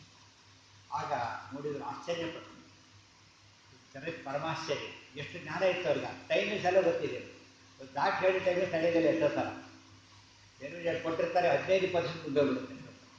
ಇವರು ಕರೆಕ್ಟ್ ಆ ಟೈಮಿಗೆ ಕಳಿಸ್ಕೊಟ್ಟಿದ್ದಾರೆ. ಅದಕ್ಕೆ ಯಾವುದೇ ವಿಜ್ಞಾನಕ್ಕಿಂತ ತತ್ವಜ್ಞಾನ ಭಾರಿ ದೊಡ್ಡದು ಅನ್ನೋದಕ್ಕೆ ಬ್ರಹ್ಮಣ್ಯ ತೀರ್ಥರಂಥ ಆ ಜ್ಞಾನಿಗಳ ದೃಷ್ಟಾಂತ ನಮ್ಮ ಮುಂದೆ ಇರಬೇಕು ಅಂತ ಮಹಾನುಭಾವರು ವ್ಯವಸ್ಥೆ ಮಾಡಿದ್ರು. ಮಗು ಹುಟ್ಟಿತು. ಒಯ್ದು ನಮ್ಮ ಕೈ ಕೊಡಬೇಕು ಅಂತ ಹೇಳಿದರು. ಒಯ್ದು ಕೊಟ್ಟರಷ್ಟೇ ಒಯ್ದು ವ್ಯಾಸರಾಜರನ್ನ ಮಗುವನ್ನು ಎತ್ಕೊಂಡಿದ್ದಾರೆ. ಎತ್ಕೊಂಡು ಅವರಿಗೆ ಅಲ್ಲಿ ಕಣ್ವ ನದಿಯಲ್ಲಿ ಅವರನ್ನು ಸ್ನಾನ ಮಾಡಿಸಿದ್ರಂತೆ. ನಮಗೊಂದು ಪ್ರಶ್ನೆ ಬರ್ತದೆ, ಗುರುಗಳು ಶಿಷ್ಯರಿಗೆ ಸ್ನಾನ ಮಾಡಿಸ್ಬೋದಾ ಅಂತ ಕೇಳಿದರೆ ಆಚಾರ್ಯ ತಂತ್ರಸಾರದಲ್ಲಿ ಹೇಳ್ತಾರೆ, ಶಿಷ್ಯರಲ್ಲಿ ವಿಶೇಷವಾದ ಗುಣಾದಿಗಳು ವೃದ್ಧಿಯಾಗಲಿ ಅಂತೇಳಿ ಅಭಿಷೇಕ ಮಾಡಬೇಕು ಅಂತ ಆಚಾರ್ಯ ಹೇಳ್ತಾರೆ. ಆಚಾರ್ಯ ತಂತ್ರಸಾರದಲ್ಲಿ ಶಿಷ್ಯಮೇವವ, ಪ್ರತಿಮೆಯಲ್ಲಿ ಅಭಿಷೇಕ ಮಾಡಿ ಹಾಗೆ ಸನ್ನಿಧಾನ ತರ್ತಾರೋ ಶಿಷ್ಯರಲ್ಲಿ ದೇವರ ಸನ್ನಿಧಾನ ಬರಲಿ ಅಂತೇಳಿ ಗುರುಗಳು ಅನುಗ್ರಹ ಮಾಡಿ ಮಾಡಬಹುದು ಅಂತ ಹೇಳಿದ್ದಾರೆ. ಮಾಡಬೇಕು ಅಂತ ಹೇಳಿದ್ದಾರೆ. ಬ್ರಹ್ಮಣ್ಯ ತೀರ್ಥರು ಹಾಗೆ ಮಾಡಿದರಂತೆ. ಆ ಜಾಗದ ಪ್ರಸಿದ್ಧಿ ಶ್ವೇತ ಶಿಲಾಹ್ರದ ಅಂತ ಹೆಸರಾಯಿತು. ಶ್ವೇತ ಶಿಲಾಹ್ರದ ಅಂದರೆ ಬಿಳಿಕಲ್ಲ ಮಡು ಅಂತ ಹೆಸರದು. ಕನ್ನಡದಲ್ಲಿ ಬಿಳಿಕಲ್ಲ ಮಡು, ಸಂಸ್ಕೃತದಲ್ಲಿ ಅದು ತೊಳೆದ ಜಾಗ ಶ್ವೇತ ಶಿಲಾಹ್ರದ ಅಂತ ಹೆಸರಾಯಿತು. ಇದು ಬ್ರಹ್ಮಣ್ಯ ತೀರ್ಥರನ್ನು ಅರ್ಥ ಮಾಡಿಕೊಂಡ್ರೆ ಇಲ್ಲಿ ಸ್ವಂತ ಮಕ್ಕಳೆಲ್ಲ ಬೆಳೆಸೋ ಜ್ಞಾನ ತಂದೆ ತಾಯಿಗಳಿರೋದಿಲ್ಲ. ಯತಿಗಳಾಗಿ ಪೀಠಾಧೀಶರಾಗಿ ಬ್ರಹ್ಮಣ್ಯ ತೀರ್ಥರು ವ್ಯಾಸರಾಜನ ಹೇಗೆ ಬೆಳೆಸಿದ್ದಾರೆ. ಕಣ್ಣು ನದಿಯಲ್ಲಿ ಅವರನ್ನು ಇದು ಮಾಡಿ ಮುಂದೆ ದೇವರಿಗೆ ಅಭಿಷೇಕ ಮಾಡಿ ಹಾಲನ್ನು ಕುಡಿಸಿ ಬೆಳೆಸೋ ವ್ಯವಸ್ಥೆ ಮಾಡಿದರು. ಆ ರೀತಿ ಬೆಳೆದಿದ್ದಕ್ಕೆ ಬ್ರಹ್ಮಣ್ಯ ತೀರ್ಥರ ಕೈಗೆ ಹಾಲು ಕುಡಿದು ಬೆಳೆದ ಮಗು ಮುಂದೆ ನ್ಯಾಯಾಮೃತ ಲೋಕಕ್ಕೆ ಕೊಡೋ ಮಗು ಆಯಿತು. ಅದು ಮನೆಗೆ ನ್ಯಾಯಾಮೃತವನ್ನು ಕೊಡ್ತಕ್ಕಂಥ ಮಗು ಹುಟ್ಟಿದೆ ಅಂದರೆ ಬ್ರಹ್ಮಣ್ಯ ತೀರ್ಥರ ಸಾಧನೆ ಎಷ್ಟು ದೊಡ್ಡದು. ಬ್ರಹ್ಮಣ್ಯ ತೀರ್ಥರ ಕಥೆ ಕೇಳಿದಾಗ ನಾವು ದೇವರನ್ನು ಹೇಗೆ ಸೇವೆ ಮಾಡಬೇಕು, ಮಕ್ಕಳನ್ನು ಹೇಗೆ ಬೆಳೆಸಬೇಕು ಅನ್ನೋ ತತ್ವ ತಿಳ್ಕೊಂಡು ಮತ್ತು ಯಾವುದೇ ಗುರುಗಳ ಸ್ಮರಣೆಗೆ ಒಂದು ಹಿನ್ನೆಲೆ ಇದೆ. ಬ್ರಹ್ಮಣ್ಯ ತೀರ್ಥರ ಮಹಿಮೆ ಅದ್ಭುತವಾದ ಮಹಿಮೆ. ಎಷ್ಟು ಕರುಣಾಶೀಲರು. ಅದಕ್ಕೆ ತಮ್ಮ ಗ್ರಂಥದಲ್ಲಿ ಅವರು ಸ್ತೋತ್ರ ಮಾಡ್ತಾರೆ. ಸಮುತ್ಸಾರ್ಯ ತಮಸ್ತೋಮ ಸನ್ಮಾರ್ಗಂ ಸಂಪ್ರಕಾಶ್ಯ ಚ ಸದಾ ವಿಷ್ಣು ಪದಾಸಕ್ತಂ ದೇವೇ ಬ್ರಹ್ಮಣ್ಯ ಭಾಸ್ಕರ. ಎಷ್ಟು ಭಕ್ತಿಯಿಂದ ಕೊಂಡಾಡ್ತಾರೆ ವ್ಯಾಸರಾಜರು ಅಂತ ಕೇಳಿದರೆ ಬ್ರಹ್ಮಣ್ಯ ಭಾಸ್ಕರ, ಬ್ರಹ್ಮಣ್ಯ ಸೂರ್ಯ ಅಂತ ಅವರು ಕರೀತಾರೆ. ಬ್ರಹ್ಮಣ್ಯ ತೀರ್ಥರನ್ನ ಲೋಕ ಬೆಳಗುವ ಸೂರ್ಯ ಅಂತ ಕರೆದಿದ್ದು ವ್ಯಾಸರಾಜ. ಇದನ್ನು ಸರಿಯಾಗಿ ಅರ್ಥ ಮಾಡ್ಕೋಬೇಕು ನಾವು. ಅಂತ ಮಹಾನುಭಾವರು ವ್ಯಾಸರಾಜರಂಥವರು ಅವರನ್ನು ಕೊಂಡಾಡಿದರು. ಮುಂದೆ ತಿಳುವಳಿಗೆಯನ್ನು ನಡೆಯಿತು. ಮುಂದೆ ಒಂದು ಕಾಲಕ್ಕೆ ಅವರಿಗೆ ಸ್ವತಃ ತಾವು ಸನ್ಯಾಸವನ್ನು ಕೊಟ್ಟು ಪೀಠವನ್ನು ಕೊಡ್ತಾರೆ. ಬ್ರಹ್ಮಣ್ಯ ತೀರ್ಥರ ವ್ಯಾಸರಾಜರ ಪ್ರತಿಯೊಂದು ಹಂತದಲ್ಲೂ ಬ್ರಹ್ಮಣ್ಯ ತೀರ್ಥರ ಪಾತ್ರ ಇದೆ. ಅವತಾರದಲ್ಲಿ ಪಾತ್ರ, ಪ್ರಸೂತಿ ಕಾಲಕ್ಕೆ ಪಾತ್ರ, ಅವರನ್ನು ಸ್ನಾನವಾಕ್ಯದಲ್ಲಿ ಪಾತ್ರ, ಬುದ್ಧಿ ಅವರಿಗೆ ಪಾಠ ಹೇಳಿದೆ. ಉಪನಯನಾದಿಗಳಿಂದ ಮಾಡುತ್ತಾರೆ. ಅವರ ತಂದೆ ತಾಯಿಗಳಿಗೆ ಪಾಠ ಮಾಡುತ್ತಾರೆ, ಸನ್ಯಾಸ ಕೊಡ್ತಾರೆ, ಪೀಠ ಕೊಡ್ತಾರೆ. ಅದರ ಫಲವಾಗಿಯೇ ದೊಡ್ಡ ಮಹಾಜ್ಞಾನಿಗಳು ಅವತಾರ ಮಾಡಿದ್ದಕ್ಕೆ ಸಾರ್ಥಕವಾಯಿತು. ಇದೆಲ್ಲ ಬ್ರಹ್ಮಣ್ಯ ತೀರ್ಥರ ಒಂದು ಮುಖ ಇತ್ತು. ಇದೊಂದು ಮುಖ. ಬ್ರಹ್ಮಣ್ಯ ತೀರ್ಥರ ಸ್ಥಿತಿ ಎಷ್ಟು ಅಪೂರ್ವವಾಗಿತ್ತು ಅಂದರೆ ಅವರು ದೇವ ಪೂಜೆ ಮಾಡಬೇಕಾದ್ರೆ ಕಲಶ ಪೂಜೆ ಮಾಡ್ತಾ ಇದ್ರು. ಕಲಶ ಪೂಜೆ ಮಾಡಿದಾಗ ಕಲಶಕ್ಕೆಲ್ಲ ಆವಾಹನೆ ಮಾಡಿದ್ವಿ. ಅಜಾನಂದ ಇಂದ್ರ ಇತ್ಯಾದಿಗಳ ಆವಾಹನೆ ಮಾಡಿಬಿಟ್ಟು ಅದರ ಎತ್ತಕ್ಕೆ ಎತ್ತ ಹೋದರೆ ಶಿಷ್ಯರಿಗೆ ಎತ್ತಕ್ಕಾಗ್ತಿದ್ದಿಲ್ಲ. ಅಷ್ಟು ಸನ್ನಿಧಾನ ಬಂದಿತ್ತು ಕಲಶದೊಳಗೆ. ಕಲಶದೊಳಗೆ ಅಂತ ಸನ್ನಿಧಾನ ತರಿಸಿದ್ರು. ಮಧ್ವದಲ್ಲಿ ಬರ್ತದೆ. ಆಚಾರ್ಯರು ಉಡುಪಿ ಕೃಷ್ಣರನ್ನ ತಂದರು ಮಧ್ವ ಸರೋವರದಲ್ಲಿ ಅದನ್ನು ಸಿರಿಯನ್ನು ತಡೆದು ಬಿಟ್ಟು ಕೃಷ್ಣರನ್ನ ಹುಟ್ಟಿದಾಗ ಎಂಥ ಸನ್ನಿಧಾನ ಬಂದಿತ್ತು ಅಂದರೆ 30 ಜನ ಆಚಾರ್ಯ ಶಿಷ್ಯರಿಗೆ ಎತ್ತಕ್ಕಾಗಲಿಲ್ಲ. ಮೊದಲು ಒಬ್ಬರೇ ಎತ್ತಬಹುದಾಗಿತ್ತು, ಅಷ್ಟು ಜನಕ್ಕೆ ಎತ್ತಕ್ಕಾಗಲಿಲ್ಲ. ಆಚಾರ್ಯ ಒಬ್ಬರೇ ಎತ್ಕೊಂಡು ಸನ್ನಿಧಾನ ಬರೋದು ಗುರುತದು. ನಮಗೆ ಇಷ್ಟು ಗೊತ್ತಾಗುತ್ತೆ, ಲೋಕದಲ್ಲಿ ಏನಿದೆಯಲ್ಲ ಅಷ್ಟು ಗೊತ್ತಾಗುತ್ತೆ. ಕೊಡ ತುಂಬಿದ್ದು ಹೇಗೆ ಖಾಲಿ ಇದ್ದರೆ ಗೊತ್ತಾಗುತ್ತೆ. ಸನ್ನಿಧಾನ ಬರೋದು ಗೊತ್ತಾಗಬೇಕಾದ್ರೆ ಜ್ಞಾನಿಗಳಾಗಬೇಕು. ಬ್ರಹ್ಮಣ್ಯ ತೀರ್ಥರಾದ ದಿವ್ಯ ಜ್ಞಾನಿಗಳಾಗಿ ಅವ್ರ ದೇವ್ರ ಪೂಜೆ ಹೇಗಿರ್ತಿತ್ತು ಅರ್ಥ ಬರ್ತದೆ. ಅವ್ರ ಕಲಶ ಪೂಜೆನೇ ಹೇಗಿದ್ದರೆ ಶಂಕ ಪೂಜೆ, ಪೀಠ ಪೂಜೆ, ಆವರಣ ಪೂಜೆ, ಅಭಿಷೇಕಾದಿಗಳು ಹೇಗೆ ಮಾಡಿರ್ಬೋದು ಬ್ರಹ್ಮಣ್ಯ ತೀರ್ಥ. ಆಗ ನಮಗೆ ಅನಿಸುತ್ತೆ ದೇವ್ರ ಪೂಜೆ ಹೇಗೆ ಮಾಡಬೇಕು ಅಂತ ಕಲಿಬೇಕಾದ್ರೂ ಕೂಡ ಅಂಥವರ ಸ್ಮರಣೆ ಮಾಡಿರ್ಬೇಕು. ಆ ಬ್ರಹ್ಮಣ್ಯ ತೀರ್ಥರ ಇದೊಂದು ಮುಖ. ಆಗಿನ ಕಾಲ ಮಠದಲ್ಲಿ ಅಡುಗೆ ಇರಲಿಲ್ಲ. ಈಗ ಅಡುಗೆ ಒಂದೇ ಗ್ಯಾರಂಟಿ ಆಗಿದೆ. ಮೊದಲು ಮಠದಲ್ಲಿ ಅಡುಗೆ ಒಂದಿರಲಿಲ್ಲ, ಅಡುಗೆ ಒಂದೇ ಇರುತ್ತೆ. ಕೆಲವು ಮಠಗಳು ಎಕ್ಸೆಪ್ಟೆಡ್ ಬಿಟ್ಟರೆ ಎಷ್ಟೋ ಮನೆಗಳಲ್ಲಿ ಅಡುಗೆ ಒಂದೇ. ಆದರೆ ಆಗ ಮನೆ ಅಡುಗೆ ಮಾಡೋದಿಲ್ಲ, ಶಿಷ್ಯರು ಬೇಕಾಗ್ತದೆ ಪಾಠ ಕೇಳ್ಕೊಂಡು ಇರ್ತಿದ್ರು. ಊಟದ ವ್ಯವಸ್ಥೆ ಅದಕ್ಕೆ ಭಿಕ್ಷಾ ಅಂತ ಹೋಗ್ತಾ ಇತ್ತು. ಶಿಷ್ಯರೆಲ್ಲ ಭಿಕ್ಷೆಗೆ ಅಂತ ಹೋಗುದು. ಅಗ್ರಹಾರಗಳಲ್ಲಿ ಹೋಗಿ ಅವರೇನು ಅಕ್ಕಿ ಬೇಳೆ ತರೋರಲ್ಲ, ಮಾಡಿದ ಅಡಿಗೆನೇ ಹಾಕ್ಕೊಂಡು ಬರಬೇಕು. ಮಾಡಿದ ಅಡಿಗೆನೇ ಅಗ್ರಹಾರಗಳಲ್ಲ. ಯತಿಗಳಿಗೆ ಭಿಕ್ಷೆ, ಬ್ರಹ್ಮಚಾರಿಗಳಿಗೆ ಭಿಕ್ಷೆ ಅಂತ ನೀವು. ಬ್ರಹ್ಮಚಾರಿ ಅಡುಗೆ ಮಾಡ್ಕೊಳ್ಬಾರ್ದು, ಯತಿಗಳು ಅಡುಗೆ ಮಾಡ್ಕೊಳ್ಬಾರ್ದು. ಯಾಕೆಂದರೆ ಬ್ರಹ್ಮಚಾರಿಗಳು ಅಡುಗೆ ಮಾಡ್ತಾ ಕೂತ್ರೆ ಓದಕ್ಕಾಗೋದಿಲ್ಲ, ಯತಿಗಳು ಅಡುಗೆ ಮಾಡ್ತಾ ಕೂತ್ರೆ ಪಾಠ ಪ್ರವಚನ ಮಾಡೋಕ್ಕಾಗೋದಿಲ್ಲ. ಅದು ಭಿಕ್ಷೆ ಮಾಡ್ಕೊಂಡೇ ಇರಬೇಕು. ಅಡುಗೆ ಹಸಿ ಪದಾರ್ಥ ಅಡುಗೆ ಮಾಡ್ಕೊಳ್ಳೋಕ್ಕೂ ಸಾಧ್ಯ ಇಲ್ಲ, ದೈತ್ಯದ್ದೇ ತರಬೇಕು. ಮತ್ತು ಶಿಷ್ಯರೆಲ್ಲ ಬುದ್ಧಿ ಇಡ್ತಾ ಇದ್ರು. ದೈತ್ಯರ್ಥ ವಿದ್ಯೆಯಲ್ಲಿ ಹಾಗೆ ಬರುತ್ತೆ, ದೈತ್ಯರ್ಥರು ಹಾಗೆ ಬರ್ತಾ ಇದ್ರು, ಬ್ರಹ್ಮಣ್ಯ ತೀರ್ಥರು ಹಾಗೆ ಮಾಡಿದ್ರು.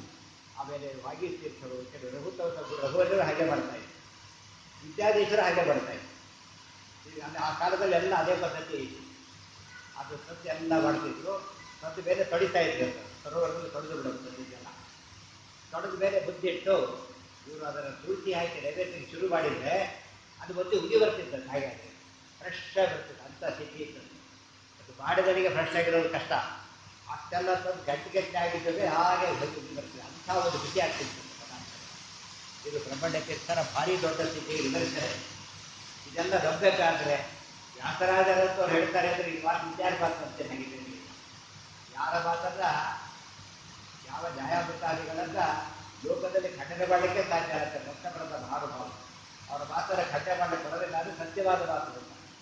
ಸಮುತ್ಸಾರ್ಯ ತಮಸ್ಸು ಸನ್ಮಾರ್ಗಂ ಸಂಪ್ರಕಾಶ್ಯ ಸದಾ ವಿಷ್ಣು ಪದಾಸಕ್ತ. ವಿಷ್ಣು ಪದ ಅಂದರೆ ಆಕಾಶ. ಸೂರ್ಯ ಎಲ್ಲಿರ್ತಾರೆ? ಆಕಾಶದಲ್ಲಿ. ಸದಾ ವಿಷ್ಣು ಪದ ಆಸಕ್ತ, ಸದಾಕಾಲ ದೇವೋತ್ಪಾದದಲ್ಲಿ ಧ್ಯಾನ ಮಾಡ್ತಕ್ಕಂಥ ಮಹಾನುಭಾವ. ಸಮುತ್ಸಾರ್ಯ ತಮಸ್ತೋಗೋ, ಸೂರ್ಯ ಕತ್ತಲೆ ಕಳೀತಾನೆ, ಇವರು ಕತ್ತಲೆ ಅಜ್ಞಾನದ ಕತ್ತಲೆನೇ ಕಳೀತಾನೆ. ಸನ್ಮಾರ್ಗಂ ಸಂಪ್ರಕಾಶ್ಯ, ಸೂರ್ಯನ ಬೆಳಕು ಬಂದಾಗ ದಾರಿ ಕಾಣುತ್ತೆ. ಅದು ಅಂತಿಂತ ದಾರಿ ಅಲ್ಲ, ಮೋಕ್ಷದ ದಾರಿ ತೋರಿಸ್ತಕ್ಕಂಥ ಗುರುಗಳು ಬ್ರಹ್ಮಣ್ಯ ತೀರ್ಥರು ಅಂತ ಹೇಳಿ ವ್ಯಾಸರಾಜರು ಕೊಂಡಾಡ್ತಾರೆ. ಅದನ್ನು ಸರಿಯಾಗಿ ಗಮನಿಸಿದರು. ಆ ಅರ್ಥದಲ್ಲಿ ವ್ಯಾಸರಾಜರ ಸ್ಥಾನ ಮಾಡಿದರು ಅಂತ ಹೇಳ್ತಾರೆ. ಅಂಥ ಒಬ್ಬ ಬ್ರಹ್ಮಣ್ಯ ತೀರ್ಥರು ಇಂಥ ಸಿದ್ಧಿಯ ಸುರಿಬಳೆ ಮಾಡಿಕೊಂಡ ಮಹಾನುಭಾವರು ಒಂದು ಸಲ ಇದ್ದಾಗ ಒಬ್ಬರೇ ಪ್ರಸಂಗ ನಡೀತು. ಕಡ್ವರೆದಿಗೆ ತೀರ, ಇವತ್ತು ಕಡ್ವರೆದಿ ಕಾಣಿಸೋದೇ ಇಲ್ಲ. ಅಲ್ಲಿ ಕಡ್ವರೆದಿ ಹಿಂದೆ ಸುಮಾರು 1967ರಲ್ಲಿ ಅಲ್ಲಿ ಹೋದ ಕಾಲ 65, 66, 67 3 ವರ್ಷದಲ್ಲಿ ಹೋದಾಗ ಕಡ್ವರೆ ಹರಿತಾ ಇತ್ತು. ಕಡ್ವರೆ ಮಳೆಗಾಲದಲ್ಲಿ ಫಸ್ಟ್ ಕ್ಲಾಸ್ ಆಗಿರ್ತಿತ್ತು. ಅಲ್ಲಿ ಸ್ನಾನ ಮಾಡಿಕೊಂಡೇ ಸೇವೆ ಮಾಡಬೇಕು. ಇವತ್ತು ಅಲ್ಲಿ ಒಂದು ಹರಿ ನೀರು ಸಿಗದೆ ಕಾಲ ಎಷ್ಟು ಬದಲಾಗಿದೆ ಎಂಬುದಕ್ಕೆ ಸಾಕ್ಷಿ. ಕಡ್ವರಲ್ಲಿ ಅದು ಕಡ್ವಮುನಿಗಳು ತಪಸ್ ಮಾಡಿದ ಸ್ಥಳ. ವಿಷ್ಣು ಕೂಡ ಕಡ್ವರು ಸಾಮಾನ್ಯರಲ್ಲ, ಮಹಾಜ್ಞಾನಿಗಳು ಕಡ್ವಮುನಿಗಳು. ಅಂಥವರ ತಪಕ್ಷೇತ್ರ ಈಗ ಬ್ರಹ್ಮಣ್ಯ ತೀರ್ಥರ ಕ್ಷೇತ್ರ. ಅದು ಪುರಾಣ ಕಾಲದಿಂದ ಪ್ರಸಿದ್ಧವಾದ ಸ್ಥಳ ಅಬ್ಬೂರು ಅಂತ. ಅಂಥ ಸ್ಥಳದಲ್ಲಿದ್ದಾಗ ವಿಜಯನಗರದಲ್ಲಿ ಒಂದು ಭಯಂಕರ ಬರಗಾಲ. ಇತ್ತೀಚೆಗೆ ಕೇಳ್ತಾ ಇದ್ದಲ್ಲ ಬರಗಾಲ ಬರಗಾಲ ಅಂತ. ಇದು ಯಾವುದೇ ಲೆಕ್ಕಕ್ಕೂ ಇಲ್ಲ. ಆಗ 12 ವರ್ಷದ ಬರಗಾಲ ಅಂತ ಬರಗಾಲ ಬಂದುಬಿಟ್ರೆ ಲಾಂಗ್ ಗ್ಯಾಪ್. ಆಗ ಜನಗಳು ಬದುಕೋದು ಕಷ್ಟ, ದನಗಳು ಬದುಕೋದು ಕಷ್ಟ. ಅಂತ ವಿಚಿತ್ರವಾದ ಬರಗಾಲ ಬಂದಿದ್ದಂತೆ. ಸುಮಾರು 1445 ಆ ಸಮಯದವರು ಆ ರೌಂಡ್ ಅಬೌಟ್ ಆ ಸಮಯದಲ್ಲಿ ಬಂದ ಕಾಲಕ್ಕೆ ತುಂಬ ಕಷ್ಟಪಡ್ತಿರ್ತಾರೆ ಜನ. ಬ್ರಹ್ಮಣ್ಯ ತೀರ್ಥರಿಗೆ ವಿಷಯ ಗೊತ್ತಾಯಿತು. ಸಂಚಾರ ಕ್ರಮೇಣ ಆ ಕಡೆ ಹೋಗಿದ್ದವರು ಜನಗಳೆಲ್ಲ ಒಂದು ಪ್ರಾರ್ಥನೆ ಮಾಡಿದ್ರು. ಸ್ವಾಮಿ, ನಾವು ಸಿದ್ಧಪುರುಷರು ಅಂತ ಕೇಳಿದ್ದೇವೆ, ಅನುಗ್ರಹ ಮಾಡಬೇಕು. ಕುಡಿಯೋಕ್ಕೆ ನೀರಿಲ್ಲ, ಜನ ಬದುಕಲು ಸಾಧ್ಯ ಇಲ್ಲ, ಎಲ್ಲೋದ್ರೂ ಒಣಗಿದ ನೆಲ, ನಮ್ಮನ್ನು ಕಾಪಾಡಬೇಕು ಅಂತ ಕೇಳಿದಾಗ ಅವರು ಆಗಲಿ ಅಂತ ಹೇಳಿ ಪದ್ಯದ ಜಪ ಮಾಡಿದರು. ಸ್ವತಃ ಲೋಕ ಕಲ್ಯಾಣಕ್ಕೋಸ್ಕರ ಜಪ ಮಾಡಿದರಂತೆ. ಮಾಡಿದರೆ ಆಶ್ಚರ್ಯ ಮಳೆ ಹೊಡಿತು. ಅದಕ್ಕೆ ಬ್ರಹ್ಮಣ್ಯ ತೀರ್ಥರ ಆರಾಧನೆಗೆ ಮಳೆ ಬಂದಿದ್ದು ಸಾರ್ಥಕನೇ. ಯಾಕಂದ್ರೆ ಮಳೆ ಹೊಡೆಯಲಿಕ್ಕೆ ಶುರುವಾಯ್ತದೆ, ಜೋರ ಹೊಡಿತಾ ಇದೆ, ಕೆರೆ ಗಿರಿ ಎಲ್ಲ ತುಂಬಿ ಹೋಯ್ತದೆ ಒಂದು ಮಳೆಗೆ. ರಾತ್ರಿ ಬೆಳಗಾಗಿಕೊಂಡಿದ್ರೆ ಎಲ್ಲಿ ನೋಡಿದ್ರು ನೀರೇ ಇದೆ. ಹಿಂದಿನ ದಿವಸ ಒಳ್ಳೆ ಕಾದು ಕೆಂಡ ಇದ್ದಾಗ ಭೂಮಿ ಅವತ್ತು ನೋಡಿದರೆ ಪ್ರಶಾಂತವಾದ ವಾತಾವರಣ. ಎದುರಿಗೆ ಆಶ್ಚರ್ಯವಾಗಿದೆ, ವಿಜಯನಗರ ರಾಜರಿಗೆ ಆಶ್ಚರ್ಯವಾಗಿದೆ. ಏನು ಅಂತ ಕೇಳಿದ, ಒಬ್ಬರು ಜ್ಞಾನಿಗಳು ಪ್ರಾರ್ಥನೆ ಮಾಡಿದ್ರು ಹೇಳಿದ ಕಷ್ಟ. ಜನ ಎಲ್ಲ ರಾಶಿ ಸಾವಿರಾರು ಗಟ್ಟಲೆ ಬಂದರು. ಅವರು ಸನ್ಮಾನ ಮಾಡಬೇಕು, ಕೃತಜ್ಞತೆ ಹೇಳಬೇಕು ಅಂತ ಹೇಳಿ ಸಾಲು ಸಾಲು ಬಂದಿರುತ್ತೆ. ಸ್ವತಃ ರಾಜ ಬರ್ತಾರೆ, ಬಂದು ನೋಡ್ತೀವಿ ಇಲ್ಲೇ ಇಲ್ಲ, ಈ ಕಡೆ ಬಂದಾಗಿತ್ತಾಗಲೇ. ಅದು ಎಂಥ ವೈರಾಗ್ಯ ಅಂದರೆ ಅದು ಉಪಕಾರ ಮಾಡೋದು ಬೇಕಿತ್ತೆ ಹೊರತು ಸನ್ಮಾನ ಮಾಡ್ಕೊಂಡು ಬೇಕೇ ಇದ್ದಿಲ್ಲ. ಇವತ್ತು ಸನ್ಮಾನ ಮಾಡ್ಕೊಂಡು ಹೋದೇ ಬೇಕು ತರಗೆ. ಹಾಗಾಗಿರ್ತದೆ ಕೆಲಸ ಯಾರೋ ಮಾಡಿರ್ತಾರೆ, ಯಾರೋ ಹಾರಾಕ್ಷಿ ಹೋಗ್ಬಿಡ್ತಾರೆ. ಅದು ಬ್ರಹ್ಮಣ್ಯ ತೀರ್ಥರ ವೈರಾಗ್ಯ ನೋಡಬೇಕು, ಅವರ ಕಾರುಣ್ಯ ನೋಡಬೇಕು. ಮಳೆ ತರಿಸಿದ್ರು, ವೈರಾಗ್ಯ ನೋಡಬೇಕು. ರಾಜ ಬಂದರು, ಕಡೆ ಬಂದಾಗಿತ್ತಾಗಲಿ. ರಾಜರಿಗೆ ಅವ್ರ ಮೇಲೆ ಗೌರವ ಇನ್ನೂ ಜಾಸ್ತಿ ಆಗೋದು. ಮೊದಲೇ ಗೌರವ ಬಂದಿತ್ತಲ್ಲ ಸಿದ್ಧ ಪುರುಷರು ಮತ್ತು ವಿರಕ್ತ ಪುರುಷರು ಅಂತೇಳಿ ಗೌರವ ಇನ್ನೂ ಜಾಸ್ತಿ ಆಗಿದೆ. ಈ ಕಡೆ ವಾಪಸ್ ಬಂದ್ರೆ ಆ ಕಡೆ ಹೋಗಲಿಲ್ಲ, ಕೇಳಲೂ ಇಲ್ಲ. ಆ ಕಡೆ ಎಂಥ ಕಾರುಣ್ಯ ಯೋಚನೆ ಮಾಡಬೇಕು. ಇದೆಲ್ಲ ಸಾಮಾನ್ಯವಾದ ಗುಣಗಳಲ್ಲ, ನಾವೆಲ್ಲ ಕಲಿಬೇಕಾದ ಗುಣಗಳು. ದೊಡ್ಡವರ ಜೀವನ ನೋಡಿದರೆ ಶಾಸ್ತ್ರಾರ್ಥ ಆಗ್ತದೆ ಅಂತ ಹೇಳ್ತಾರೆ. ಮನುಷ್ಯ ಎಷ್ಟು ವಿರಕ್ತನಾಗಬೇಕು, ಎಷ್ಟು ದೇವರಲ್ಲೇ ಭಕ್ತಿ ಇರಬೇಕು, ದೇವರ ದಯ ಅನ್ಕೊಂಡ್ರೆ ಹೊರತು ಅಹಂಕಾರ ಪಡಲೇ ಇಲ್ಲ. ವಾಪಸ್ ಬಂದರು. ಇದೇ ರೀತಿ ಸಂಚಾರ ಮಾಡ್ತಿದ್ದಾಗ ಆ ರಾಜನಿಗೆ ಭಾರಿ ಗೊತ್ತಾಯ್ತು, ಭಾರಿ ಆಶ್ಚರ್ಯ ಆಯಿತು. ಬರೀ ಯೋಚನೆ ಮಾಡಿದ, ಅದಕ್ಕೆ ಕಾಣಿಕೆ ಕೊಡಬೇಕು, ಸಂಕಲ್ಪ ಮಾಡಿ ಇಟ್ಬಿಟ್ಟ. ಯಾವಾಗ ಕೊಟ್ಟ ಗೊತ್ತಾದನ, ಒಂದು ವ್ಯಾಸರಾಜ ಬಂದ ಕಾಲ ಕೊಡ್ತಾರೆ. ಆಮೇಲೆ ಎಷ್ಟೋ ದಿವಸವಾದ ಮೇಲೆ ವ್ಯಾಸರಾಜರಿಗೆ ಕಾಣಿಕೆ ಕೊಡ್ತಾ ಬ್ರಹ್ಮಣ್ಯ ತೀರ್ಥರ ಸ್ಮರಣೆಗೋಸ್ಕರ ವ್ಯಾಸರಾಜರಿಗೆ ಕೊಡ್ತೇನೆ ಅಂತ ಕೊಡ್ತಾರೆ. ಅಷ್ಟೊತ್ತು ಕೆಲಸ ನಡೆದೋಗಿ ಅವ್ರು ಸಂಚಾರ ಮಾಡ್ತಾ ಬರ್ತಾ ಇಲ್ಲಿ ಓಡಾಡ್ತಿದ್ದ ಕಾಲಕ್ಕೆ ಅಲ್ಲಿ ಬ್ರಹ್ಮಣ್ಯಪುರ ಅಂತ ಇದೆ. ಇವತ್ತಿಗೂ ಬ್ರಹ್ಮಣ್ಯಪುರ ಅಂತಾನೆ ಹೆಸರು ಚನ್ನಪಟ್ಟಣದಲ್ಲಿ. ಈ ಕಡೆ ಹೋದರೆ ಅಬ್ಬೂರು, ಆ ಕಡೆ ಹೋದರೆ ಬ್ರಹ್ಮಣ್ಯಪುರ ಇದೆ. ಆ ಬ್ರಹ್ಮಣ್ಯಪುರ ಅನ್ನೋ ಊರಿನಲ್ಲಿ ಅವತ್ತು ಬ್ರಾಹ್ಮಣ್ಯ ಇರ್ತದೆ, ಇವತ್ತು ಬ್ರಾಹ್ಮಣ್ಯ ಜಾಸ್ತಿ ಇಲ್ಲ. ಅಲ್ಲಿ ಇದ್ದಾಗ ವ್ಯಾಸರಾಜರಿಗೆ ಆ ರಾಜ ಕಾಣಿಕೆಗಳನ್ನೆಲ್ಲ ಕೊಟ್ಟು ಸ್ವಾಮಿ ತಾವು ಅನುಗ್ರಹ ಮಾಡಬೇಕು, ತಮ್ಮ ಗುರುಗಳ ಸ್ಮರಣೆ ಕೊಡ್ತೀನಿ ಅಂತ ಹೇಳಿದ ತಕ್ಷಣ ಅವರೆಂಥ ವ್ಯಾಸರಾಜ. ಎಲ್ಲರೂ ವೈರಾಗ್ಯದಲ್ಲಿ ಕಾಂಪಿಟೇಷನ್ ಅಂತ ಕಾಲ. ಇವತ್ತು ಬಂದರೆ ಒಳಗೆ ಹಾಕೋಬಿಡ್ತಾರೆ, ಮತ್ತೆ ಎಲ್ಲಿ ಹೇಳೋದಿಲ್ಲ. ರಾಜ ಕೊಟ್ಕೊಡ್ತಿರ್ಲಿಕ್ಕೆ ವ್ಯಾಸರಾಜರು ಏನು ಮಾಡಿಬಿಟ್ಟು ಗೊತ್ತಾದ್ರೆ 32 ಭಾಗ ಮಾಡಿ ಹೆಚ್ಚಿಬಿಡ್ತಾರೆ ವಿದ್ವಾಂಸರು. 32 ಭಾಗ ಮಾಡಿ ಅವ ಚೂರಿರ್ಬಾರ್ದು ಹತ್ರ ಎಲ್ಲ ತಗೊಂಡು ಹೋಗ್ಬಿಡಿ. ಅದಕ್ಕೆ ಜನ ಕೊಡ್ತಿದ್ರು. ಬಡಿಸಿ ಜಾರಿ ಬಡಿಸಿ ಊಟ ಮಾಡಿದ್ರೆ ಬಡಿಸ್ತಾರೆ, ಸುಮ್ಮನೆ ಯಾರು ಬಡಿಸ್ತಾರೆ. ಇದನ್ನ ಹಚ್ಚಬೇಕು, ಇಲ್ಲ ತಿನ್ನಬೇಕು, ಎರಡೂ ಇಂದ ಹೋದ್ರೆ ಅದು ಜನಕ್ಕೂ ಬೋತ, ದೇವರಿಗೆ ದೊಡ್ಡ ಅನ್ಯಾಯ. ಆ ಕ್ಷಣಕ್ಕೆ ದಾನ ಮಾಡಿಬಿಡ್ತಾರೆ. ಯತಿಗಳಾಗಿ ಹೆಚ್ಚು ಜಾಗೀರೆ ಕೊಟ್ಟಂಥ ದಾಖಲೆ ಅಂದರೆ ವ್ಯಾಸರಾಜರೇ. ಅವರ ಕೈ ಅಂದರೆ ಕೊಡುಗೈಯದು, ಆ ದೊರೆಗಳು ವ್ಯಾಸರಾಜ. ಆಗ ಅವರ ಹೆಸರು ಹೇಳಿದ್ರೆ ಇವತ್ತು ದಾನ ಮಾಡೋ ಶಕ್ತಿ ಬರೋದು ಮನುಷ್ಯನಿಗೆ. ಅಂತ ಸಿದ್ಧ ಪುರುಷರು ಬ್ರಹ್ಮಣ್ಯ ತೀರ್ಥರಲ್ಲಿ ಇದ್ದ ಕಾಲಕ್ಕೆ ಜನಗಳಾಗಲೇ ಅದು ನಾಮಕರಣ ಮಾಡಿ ಆಗಿತ್ತು ಬ್ರಹ್ಮಣ್ಯಪುರ ಅಂತ ಹೇಳಿಬಿಟ್ಟು ಅವರು ಸನ್ನಿಧಾನದಿಂದ ಅನೇಕ ಪ್ರಸಂಗ ನಡೆದಿತ್ತು. ಅವರೊಬ್ಬೆ ಸಂಚಾರಕ್ಕೆ ಬೇಡ ಬನವಾಸಿಗೆ ಹೋಗಿದ್ದಂತೆ. ಸಿರಿಸಿ ಸೌದೆ ಬನವಾಸಿಗೆ ಹೋಗ್ತಾರೆ. ಇದು ಆಗ ಸೌದೆ ಇರಲಿಲ್ಲ, ಸಂಸ್ಥಾನ ಇತ್ತು, ರಾಜರಾಜರು ಬಂದಿರಲಿಲ್ಲ, ಇದ್ದಿರ ಕಾಲ. ಅಲ್ಲಿ ಹೋದಾಗ ಬನವಾಸಿಗೆ ಹೋದ ಕಾಲಕ್ಕೆ ಅಲ್ಲಿ ಬರೀದ್ರು ಅಣ್ಣ ತಮ್ಮ ನರಸಿಂಹಾಚಾರ್ಯರು ಅಣ್ಣ, ಕೃಷ್ಣಾಚಾರ್ಯರು ಅಂತ ತಮ್ಮ. ಅವರಿಬ್ಬರು ಕೂಡ ಬ್ರಹ್ಮಣ್ಯ ತೀರ್ಥರ ವರ್ಚಸ್ಸನ್ನು ನೋಡಿ ತುಂಬ ಆಕರ್ಷಿತರಾದ. ಅವ್ರು ಪ್ರಾರ್ಥನೆ ಮಾಡಿಕೊಟ್ರು, ಸ್ವಾಮಿ ಇದು ಶಿಷ್ಯರಾಗಿ ಬಿಡ್ತೇವೆ, ನಾವು ಜೊತೆಗೆ ಬಂದುಬಿಡ್ತೇವೆ, ಕರ್ಕೊಂಡೋಗಿ ಅಂತ ಹೇಳಿದ್ದಾರೆ. ಅವ್ರು ಹೇಳ್ತಾರೆ, ನಾನು ದೊಡ್ಡವರು ಇಲ್ಲೇ ಇದ್ರು, ನೀವು ಇಲ್ಲೇ ಇರಬೇಕು, ನೀವು ಇದ್ದಿರ ಪದ್ಧತಿ ಮುಂದುವರಿಸಿಬಿಟ್ಟು ಪೂಜೆ ಮಾಡ್ಕೊಂಡು ಇಲ್ಲೇ ಇರಿ, ನೀವು ತಪ್ಪ ಬೇಕಾದ್ರೆ ಬರ್ಬೋದು ಅಂತ ಹೇಳಿ ಕೃಷ್ಣಾಚಾರ್ಯ ಕರ್ಕೊಂಡು ಹೋಗ್ತಾರೆ. ಆಗ ಊರಲ್ಲೊಬ್ಬ ಶೂದ್ರ ವ್ಯಕ್ತಿ ಇದ್ದಂತೆ, ನರಸ ಅಂತ ಆತನ ಹೆಸರು. ಸ್ವಾಮಿ ಇಲ್ಲದೆ ನಾನು ಬರ್ತೇನೆ ಅಂತ ಹೇಳಿ ನಮ್ಮ ಬದ್ಧ ಸಿದ್ಧಾಂತ ಒಂದು ಕೋಮಿನ ಸಿದ್ಧಾಂತ, ಒಂದು ಮಠ ಸಿದ್ಧಾಂತ ಆಗಿಬಿಟ್ಟಿದೆ. ನಿಜವಾಗ್ಲೂ ಸಾರ್ವಜನಿಕವಾದ ಸಿದ್ಧಾಂತ. ಕಷ್ಟ ಆಯಿತು ಬಾ ಅಂತ ಕರ್ಕೊಂಡು ಹೋಗ್ತಾರೆ. ಆದರೆ ಎಲ್ಲ ಇದ್ರ ಮೇಲೆ ಕನಕದಾಸನ ಹೇಗೆ ವ್ಯಾಸರಾಜ ಸ್ವೀಕಾರ ಮಾಡಲಿಲ್ಲ. ಮುಂದೆ ಇದು ಸ್ಫೂರ್ತಿ ಕೊಟ್ಟ ಪ್ರಸಂಗ ಇದ್ದಾಗಿದೆ. ಕರ್ಕೊಂಡು ಬಂದರು ಬ್ರಹ್ಮಣ್ಯಪುರದಲ್ಲಿ ಅವ್ರನ್ನ ನಿತ್ಯ ಪೂಜೆ ಮಾಡ್ಕೊಂಡು ಅಲ್ಲಿ ಹಾಳು ಮಾಡಿದ್ರು. ಅಲ್ಲೊಂದು ವಿಶಿಷ್ಟ ವ್ಯವಸ್ಥೆ ಇರ್ತದೆ.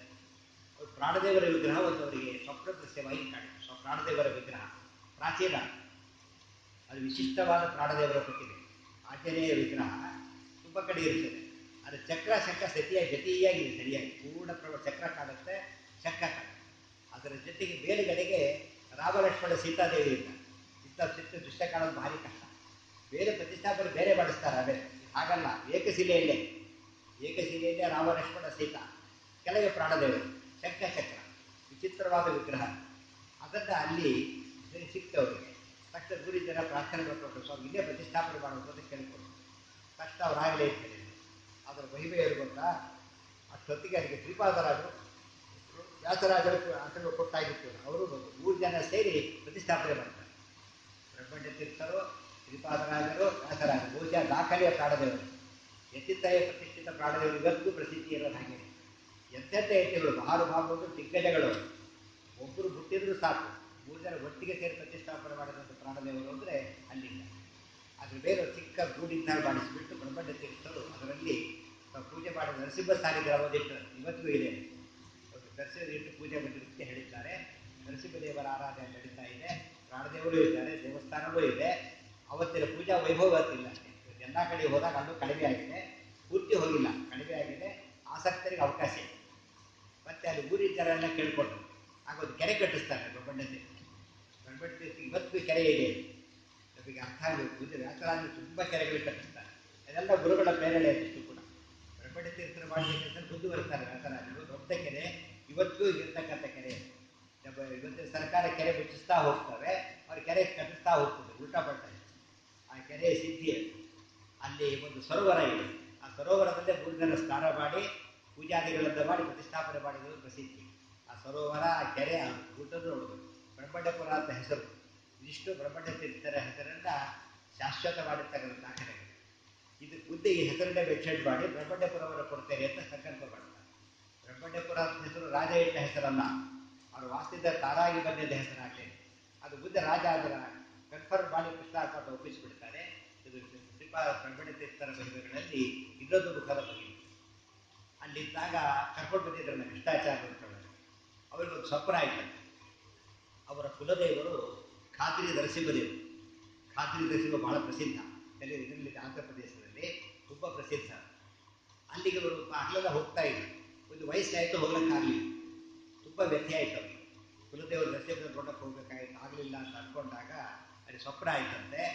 ಊರ ಹತ್ತಿರ ಬೆಟ್ಟ ಇದೆಯಲ್ಲ, ಬೆಟ್ಟದಲ್ಲಿ ಸನ್ನಿಧಾನ ಇದೆ, ಅಲ್ಲೇ ದರ್ಶನ ಮಾಡು, ಪೂಜೆ ಮಾಡು, ಸಾಕು ಅಂತ ಹೇಳಿ. ತಕ್ಷಣ ಅವರು ಸ್ವಪ್ನವನ್ನು ಗುರುಗಳಿಗೆ ಹೇಳ್ಕೊಂಡ್ರು, ಬ್ರಹ್ಮಣ್ಯ ತೀರ್ಥರ ಮುಂದೆ ಹೀಗಾಯ್ತು ಅಂತ ಹೇಳಿ. ತಕ್ಷಣ ಅವ್ರು ತಾವೇ ಬಂದಿರುತ್ತೆ. ಬಂದುಬಿಟ್ಟು ಬೆಟ್ಟ ಹತ್ತಿ ನೋಡಿದಾಗ ಒಂದು ಕಡೆಗೆ ಗುರುತು ಸಿಕ್ತದೆ. ವಿಶಿಷ್ಟವಾದ ಕಲ್ಲು ನರಸಿಂಹದೇವರ ಸನ್ನಿಧಾನ. ಅದನ್ನು ನೋಡಿ ಅದರಲ್ಲಿ ಚಕ್ರಸಂಖ್ಯೆಗಳನ್ನು ಬರೆಸಿ ಕೆತ್ತಿಸಿಬಿಟ್ಟು ಧ್ವಜಸ್ತಂಭ ಪ್ರತಿಷ್ಠಾಪನೆ ಮಾಡಿಸಿ ಅವ್ರ ಪೂಜೆಗೆ ಅನುಕೂಲ ಮಾಡಿಕೊಡ್ತಾರೆ ಬ್ರಹ್ಮಣ್ಯ ತೀರ್ಥ. ಶಿಷ್ಯರ ಮೇಲೆ ಅಷ್ಟು ಅನುಗ್ರಹದಿಂದ ಅದಿಷ್ಟು ಮಾಡಿ. ಆ ದರ್ಶಾಂತ ಶಿಷ್ಯ ಇದ್ದಲ್ಲ ಶೂದ್ರ, ಆತ ನನಗೊಂದು ಬೇರೆ ಪೂಜೆ ಮಾಡಕ್ಕೆ ಕೊಡಿ ಅಂತ ಕೇಳಿ. ಆಗ ಅದೇ ಬೆಟ್ಟದ ಮೇಲೆ ಒಂದು ನರಸಿಂಹದೇವರ ಪಾದ ಅಂತಿದೆ, ಎಲ್ಲ ಫೋಟೋ ಹಾಕಿದ್ದಾರೆ ಪುಸ್ತಕದವರು. ದೀರ್ಘ ಪೂಜೆ ಮಾಡಬಹುದು ಅಂತ ಹೇಳಿದ್ರಂತೆ. ಆತ ಅದು ಪೂಜೆ ಮಾಡ್ಕೊಂಡಿರ್ತಾರೆ. ಅದು ನಾವು ಹಿಂದೆ ಬಂದಿದ್ದಕ್ಕೆ ದೇವ್ರ ಪೂಜೆ ಮಾಡೋ ಯೋಗ ಬರ್ತವ್ರಿಗೆ. ನಮ್ಮ ವರ್ಣಾಶ್ರಮ ಧರ್ಮಕ್ಕೆ ತಕ್ಕಂತೆ ಪ್ರತಿಯೊಬ್ಬರು ಕೂಡ ಶಾಸ್ತ್ರವೇತ್ತರಿ ತಮ್ಮ ತಮ್ಮಿಗೆ ಏನಾದರೂ ಮಾಡಬೇಕು. ಸಾಲಿಗ್ರಾಮ ಪೂಜಾರಿಗಳು ಅವರಿಗಿಲ್ಲ. ಇಂಥ ಪೂಜೆ ಮಾಡಕ್ಕೆ ಅವಕಾಶ ಕಲ್ಪಿಸಿಕೊಟ್ಟವರು ಬ್ರಹ್ಮಣ್ಯ ತೀರ್ಥ. ಹೀಗೆ ಬ್ರಹ್ಮಣ್ಯ ತೀರ್ಥರು ಲೋಕೋದ್ಧಾರ ಮಾಡೋದರಲ್ಲಿ ಎಷ್ಟು ಆಧಾರ ಹೊಂದಿದ್ರು ಅನ್ನೋದಕ್ಕೆ ಸಾಕ್ಷಿ. ಎಲ್ಲ ಜನಗಳು ದೇವರಲ್ಲಿ ಯಾರು ನಂಬ್ತಾರೆ, ಅಲ್ಲಿ ಸರ್ವೋತ್ತಮತ್ವ ಯಾರು ಹೋಗ್ತಾರೆ, ವಾಯುಜೀವತ್ವತ್ವ ಯಾರು ಹೋಗ್ತಾರೆ, ಅವರೆಲ್ಲ ಮೋಕ್ಷ ಯೋಗ್ಯರು, ಮುಕ್ತಿ ಯೋಗ್ಯರಾದ್ದರಿಂದ ಅವರ ರಕ್ಷಣೆ ಮಾಡಬೇಕು ಅಂತ ಶಾಸ್ತ್ರ ಹೇಳ್ತಾರೆ. ಅದನ್ನು ತೋರಿಸಿಕೊಟ್ಟವರು ಮಹಾನುಭಾವರು ಬ್ರಹ್ಮಣ್ಯ ತೀರ್ಥರು. ಈಗ ಅನೇಕ ಪ್ರಸಂಗ ನಡೀತಾ ಹೋಯಿತು. ಮುಂದೆ ವ್ಯಾಸರಾಜರ ಬ್ರಹ್ಮಣ್ಯ ತೀರ್ಥರ ಮಹಿಮೆ ಎಲ್ಲ ಕಡೆ ಹರಡಿತು. ಬ್ರಹ್ಮಣ್ಯ ತೀರ್ಥರ ಔದಾರ್ಯದ ಇನ್ನೊಂದು ಮುಖ. ತಾವು ಸನ್ಯಾಸ ಕೊಟ್ಟಿದ್ದಾರೆ, ಪೀಠ ಕೊಟ್ಟಿದ್ದಾರೆ, ಸ್ವಲ್ಪ ಪಾಠ ಹೇಳಿದ್ದಾರೆ. ಇನ್ನೂ ಹೆಚ್ಚು ಪಾಠ ಓದಬೇಕು ಅಂತೇಳಿ ಶ್ರೀಪಾದರ ಹತ್ರ ಕಳಿಸ್ಕೊಡ್ತಾರೆ. ಅವರು ಸಾಮಾನ್ಯ ಯಾರು ಶಿಷ್ಯರು ಬಿಟ್ಕೊಡೋದಿಲ್ಲ, ಏನು ಮಾಡಿದ್ರು ಕೊಡೋದಿಲ್ಲ. ಯಾಕೆಂದ್ರೆ ನಮ್ಮ ಹೆಸರು ನಮಗೆ ಬರಲಿ. ವ್ಯಾಸರಾಜರ ಹೆಸರು ಶ್ರೀಪಾದರಾಜರಿಗೆ ಕೀರ್ತಿ ಬರಹ ಮಾಡಿದ್ರು, ಆ ಕೀರ್ತಿ ಇವರಿಗೆ ಬರ್ತೀವಿ. ಆದರೆ ಜ್ಞಾನಿಗಳಲ್ಲಿ ಯಾರ್ಯಾರ ಮೂಲಕ ಏನೇನು ಮಾಡಬೇಕು ಅಂತ ಪರಮಾತ್ಮ ಸಂಕಲ್ಪ ಮಾಡಿರ್ತಾರೆ, ಅವ್ರ ಕೈ ಅದೇ ಕೆಲಸವನ್ನೇ ಮಾಡಿಸ್ತಾರೆ. ಅವ್ರ ಹತ್ರ ಓದಕ್ಕೆ ಕಳಿಸ್ತಾರೆ, ಅಲ್ಲಿ ಓದ್ತಾರೆ. ಶ್ರೀಪಾದರಾಜರಿಂದ ವಿದ್ಯಾಗುರುಗಳು ಸ್ವೀಕಾರ ಮಾಡ್ತಾರೆ. ಆಶ್ರಮ ಗುರುಗಳು, ಪೀಠ ಗುರುಗಳು ಇವರು, ವಿದ್ಯಾಗುರುಗಳು ಅವರು. ಇಬ್ಬರು ಸ್ತೋತ್ರ ಮಾಡ್ತಾರೆ ವ್ಯಾಸರಾಜ. ಜ್ಞಾನ ವೈರಾಗ್ಯ ಇತ್ಯಾದಿ ಕಲ್ಯಾಣ ಗುಣಶಾಲಿನ ಲಕ್ಷ್ಮೀನಾರಾಯಣ ಗುರಿ ಬಂದೆ ಅಂತ ಹೇಳಬೇಕಾದ್ರೆ ಜ್ಞಾನ ವೈರಾಗ್ಯ ಸಾಗರರು ಮಹಾಪುಣ್ಯಾತ್ಮರು ಶ್ರೀಪಾದರಾಜ. ಈಗ ಇಬ್ಬರನ್ನು ಸ್ತೋತ್ರ ಮಾಡ್ತಾರೆ. ಅವರಿಬ್ಬರು ಸಂಬಂಧಿಗಳು ಹೌದು, ತುಂಬ ಜನ ಗೊತ್ತಿಲ್ಲ. ಬ್ರಹ್ಮಣ್ಯ ತೀರ್ಥರು ಶ್ರೀಪಾದರಾಜ ಇಬ್ಬರು ಕೂಡ ಅಕ್ಕ ತಂಗಿಯರ ಮಕ್ಕಳು. ಬ್ರಹ್ಮಣ್ಯ ತೀರ್ಥರ ತಾಯಿ, ಶ್ರೀಪಾದರಾಜನ ತಾಯಿ ಇಬ್ಬರು ಕೂಡ ಅಕ್ಕತ. ಬ್ರಹ್ಮಣ್ಯ ತೀರ್ಥರ ತಾಯಿ ದೊಡ್ಡವರು, ಶ್ರೀಪಾದರಾಜ ತಾಯಿ ಚಿಕ್ಕವರು. ಆದರೆ ಎಂತೆಂಥ ಒಳ್ಳೊಳ್ಳೆ ಮಕ್ಕಳು ಹುಟ್ಟಿದ್ದಾರೆ ಅಂತ ಅರ್ಥ ಮಾಡಿಕೊಂಡ್ರೆ ವಂಶಶುದ್ಧಿ ಇದ್ದಾಗ ಜ್ಞಾನಿಗಳು ಅವತಾರ ಮಾಡಲಿಕ್ಕೆ ಒಳ್ಳೆ ವೇದಿಕೆಯಾಗಿದೆ. ಇದಿಷ್ಟು ಬ್ರಹ್ಮಣ್ಯ ತೀರ್ಥರ ಅನೇಕ ಮುಖದ ಮತ್ತೆ ಬೈದರು. ಅವನ ಗ್ರಂಥಗಳ ಬಗ್ಗೆ ಮಾಹಿತಿ ನಮಗೆ ಸಿಕ್ಕಿಲ್ಲ. ಪಾಠ ಪ್ರವಚನ ಮಾಡಿದ್ದಕ್ಕೆ ವ್ಯಾಸರಾಜರೇ ಸಾಕ್ಷಿ. ಆದರೆ ಗ್ರಂಥ ರಚನೆ ಮಾಡಿರಬೇಕು ಅಂತ ಹೇಳಿ ಆಗಿನ ಕಾಲದ ಗ್ರಂಥದಲ್ಲಿ ಸಾಮಾನ್ಯವಾದ ಪದ್ಧತಿ ಆಗಿತ್ತು ಜ್ಞಾನಿಗಳಿಗೆ. ಒಂದು ಉಲ್ಲೇಖನೂ ಸಿಗುತ್ತೆ ನಮಗೆ. ಕೆಲವು ಪ್ರಾಚೀನ ಕ್ಯಾಟ್ಲಾಗ್ಗಳಲ್ಲಿ ಬ್ರಹ್ಮಣ್ಯತೀರ್ಥರು ಬರೆದ ತತ್ವಪ್ರಕಾಶಿಕ ಟಿಪ್ಪಣಿ ಅಂತ ಬರ್ಕೊಂಡಿದ್ದಾರೆ. ಟಿಪ್ಪಣಿ ಬರೆದಿರಬೇಕು. ವ್ಯಾಸರಾಜರ ಇವತ್ತು ತಾತ್ಪರ್ಯ ಚಂದ್ರಿಕವು ತತ್ವಪ್ರಕಾಶಿಕ ಟಿಪ್ಪಣಿನೇ. ಸ್ವತಂತ್ರ ರೂಪವನ್ನು ವ್ಯಾಸರಾಜರು ಕೊಟ್ಟುಕೊಂಡು ವಿಸ್ತಾರ ಮಾಡಿದರು. ಪ್ರಾಯ ತಮ್ಮ ಗುರುಗಳ ಟಿಪ್ಪಣಿ ಅದು ಮೂಲ ಆಗಿರೋ ಸಂಭವ ಇದೆ. ಆ ದೃಷ್ಟಿಯಲ್ಲಿ ಬ್ರಹ್ಮಣ್ಯತೀರ್ಥರ ಮಹಿಮೆ ಆ ಗ್ರಂಥಕಾರರಾಗಿಯೂ ಬಹಳ ದೊಡ್ಡದು ನಮ್ಗೆ ಅರ್ಥ ಆಗಿದೆ. ಇಂಥ ಬ್ರಹ್ಮಣ್ಯತೀರ್ಥರ ಬುದ್ಧಿ ಅನೇಕ ರೀತಿಯಲ್ಲಿ ಲೋಕೋಪಕಾರ ಮಾಡಿ ಕೊನೆಗೆ ಅಬ್ಬೂರಲ್ಲಿ ವೃಂದಾವನಸ್ಥರಾಗ್ತಾರೆ. ಆ ಮೂಲಕವಾಗಿ ಮತ್ತೊಂದು ಯಾತ್ರಾ ಕೇಂದ್ರವನ್ನು ಸೃಷ್ಟಿ ಮಾಡ್ತಾರೆ. ಹೊಸ ಒಂದು ಗುರುಗಳ ಸ್ಥಾನ ಬಂದಂತೆ ಬ್ರಹ್ಮಣ್ಯತೀರ್ಥರು ಜನಿಸಿದ ಸ್ಥಳ ಅಲ್ಲೂ ಅಷ್ಟೇ ಬೇರೆ ಇದಿಲ್ಲ, ಚಾವಡಿ ಇಲ್ಲ. ರಘುತ್ತಮ ತೀರ್ಥ ವೃಂದಾವನ ಹೇಗೋ ಈ ವೃಂದಾವನಕ್ಕೆ ಕೂಡ ಬೇರೆ ಏನೂ ಇಲ್ಲ. ಹಾಕ್ಲಿಕ್ಕೆ ಹೋದ್ರೆ ಬೇಡ ಹಾಗೆ ಇರ್ತೇವೆ ಅಂತ ಸ್ವಪ್ನ ಇಲ್ಲ. ಅವ್ರು ವೈರಾಗ್ಯ ಅಂದು ವೈರಾಗ್ಯವನ್ನೇ ತೋರಿಸ್ತಾರೆ. ವೈರಾಗ್ಯದ ಗುರುತು ಇವತ್ತಿಗೂ ಕೂಡ ಬೇಲ್ಚಾವಣಿ ಯಾವುದೂ ಇಲ್ಲ. ಮಳೆಗಾಲದಲ್ಲಿ ಮಳೆ, ಬಿಸಿಗಾಲದಲ್ಲಿ ಬಿಸಿಲು ಎಲ್ಲ ಇರುತ್ತೆ. ತಪಸ್ವಿಗಳಾದ್ದರಿಂದ ಅವರಿಗೆ ಅದು ತಪಸ್ಸಿಗೆ ಭೂಷಣ ಅಂತಲೇ ಭಾವಿಸುತ್ತಾರೆ. ಇಲ್ಲಿಗೂ ಅದು ವೈಭವದಿಂದ ನಡೀತಕ್ಕಂಥ ದೊಡ್ಡ ಒಂದು ಯಾತ್ರಾ ಗುರುಗಳ ಕ್ಷೇತ್ರವಾಗಿ ಅಬ್ಬೂರು ರೂಪುಗೊಳ್ಳಲಿಕ್ಕೆ ಬ್ರಹ್ಮಣ್ಯತೀರ್ಥರ ಪಾತ್ರ ತುಂಬ ದೊಡ್ಡದು. ಅಂತ ಜ್ಞಾನಿಗಳ ಸ್ಮರಣೆ ನಿಜವಾಗ್ಲೂ ಸಹ ಜ್ಞಾನದ ಬೆಳಕನ್ನು ಕೊಡುತ್ತೆ. ಸೂರ್ಯ ಏನು ಮಾಡ್ತಾರೆ? ಮಳೆನೂ ಕೊಡ್ತಾರೆ, ಬೆಳೆನೂ ಕೊಡ್ತಾರೆ, ಬೆಳಕನ್ನು ಕೊಡ್ತಾರೆ. ಬ್ರಹ್ಮಣ್ಯತೀರ್ಥರ ಹಾಗೆ ಬಟ್ಟೆಗೂ ಕೊಡ್ತಾರೆ, ತಲೆಗೂ ಕೊಡ್ತಾರೆ ಅಂತ ಜ್ಞಾನಿಗಳು. ಬಟ್ಟೆಗೆ ಅನ್ನ ಕೊಡ್ತಾರೆ, ತಲೆಗೆ ಜ್ಞಾನ ಕೊಡ್ತಾರೆ ಅಂತ ಮಹಾಜ್ಞಾನಿಗಳ ಸಾಲಿಗೆ ಬ್ರಹ್ಮಣ್ಯತೀರ್ಥರು ಸೇರಿದೆ. ಆ ವೃಂದಾವನದ ಸೇವೆ ಫಲ ಕೊಡುತ್ತೆ. ಎಷ್ಟೋ ವೃಂದಾವನ ಇದ್ದರೂ ಕೂಡ ಎಲ್ಲ ವೃಂದಾವನಗಳು ಸೇವಾ ಸೂತ್ರದ ಪದ್ಧತಿ ಇಲ್ಲ, ಕೆಲವು ಮಾತ್ರ ಇರೋದು. ಬ್ರಹ್ಮಣ್ಯತೀರ್ಥ ವೃಂದಾವನ ಆಗ್ತದೆ. ಇವತ್ತು ಭಾರಿ ವೈಭವದ ಆರಾಧನೆ ನಡೆಯುತ್ತೆ. ಜೊತೆಗೆ ಪ್ರತಿ ಅನೇಕ ಸೇವಾಕರ್ತರು ಆಗಾಗ್ಗೆ ಬರ್ತಾರೆ ಇರ್ತಾರೆ. ಬ್ರಹ್ಮಣ್ಯತೀರ್ಥರ ಸೇವೆಗೆ ತುಂಬ ಜನ ಬರ್ತಿರ್ತಾರೆ. ಅವರಿಗೆ ಸಿದ್ಧಿ ಸಿಗುತ್ತೆ. ಬ್ರಹ್ಮಣ್ಯತೀರ್ಥರ ಸೇವೆ ಮಾಡಿ ಬೆಳಿಗ್ಗೆ ಹೋಗಲಿಕ್ಕೆ ಸಾಧ್ಯ ಇಲ್ಲ. ಅವರ ನಿಯಮಗಳು ರಾತ್ರಿ ಯಾರು ಹಾಟ್ ಮಾಡಾಗಿಲ್ಲ. ಹಗಲ ಸೇವೆ ಹೊರಟ್ಬಿಟ್ಟು ಮತ್ತೆ ಯಾರು ರಾತ್ರಿ ಬರೋ ಹಾಗಿಲ್ಲ. ರಾತ್ರಿ ಎಲ್ಲಿಗೂ ಓಡಾಡ್ತಾರೆ, ಅಲ್ಲೇ ಇರ್ತಾರೆ ಅಂತ ಪ್ರತೀತಿ. ಎಷ್ಟೋ ಜನ ಅಲ್ಲಿ ಪ್ರಯತ್ನ ಪಟ್ಟು ಅದು ಕೇಳಿ ಮತ್ತೆ ಹೋಗದೇ ಇದ್ದಿಲ್ಲ, ಅನುಭವ ಬಂದವರು ಇಲ್ಲ. ಅಂಥದ್ದು ಅಪೂರ್ವವಾದಂತಹ ಸಿದ್ಧಿ ಕ್ಷೇತ್ರ ಬ್ರಹ್ಮಣ್ಯತೀರ್ಥರ ಸ್ಥಳ. ಅಂತ ಬ್ರಹ್ಮಣ್ಯತೀರ್ಥರ ಸೇವೆಗೆ ಇವತ್ತು ಜನ ಹೋಗೋದಷ್ಟೇ ಅಲ್ಲ, ಹೇಗೆ ರಘುತ್ತಮ ಸ್ಥಾವಳ ವೃಂದಾವನಕ್ಕೆ ಸೇವೆ ಮಾಡಿದರೆ ಮನುಷ್ಯರ ರೋಗವಾಸಿ ಆಗ್ತದೆ ಅಂತ ಹೇಳ್ತಾರೋ, ದನಕರುಗಳ ರೋಗವಾಸಿ ಆಗ್ತದೆ ಅಂತ ಹೇಳ್ತಾರೆ. ಬ್ರಹ್ಮಣ್ಯತೀರ್ಥರ ಬಗ್ಗೆಯೂ ಹಾಗೆ ಒಂದು ಪ್ರತೀತಿ. ಆ ಊರಿನ ದನಕರುಗಳಿಗೆ ರೋಗ ಬಂದರೂ ಕೂಡ ಬ್ರಹ್ಮಣ್ಯತೀರ್ಥರ ಸೇವೆ ಮಾಡಿಸಿದರೆ, ಪ್ರದಕ್ಷಿಣೆ ಮಾಡಿಸಿದರೆ, ವೃತ್ತಿಕಾ ಲೇಪನ ಮಾಡಿಸಿದರೆ ವಾಸಿ ಆಗುತ್ತೆ.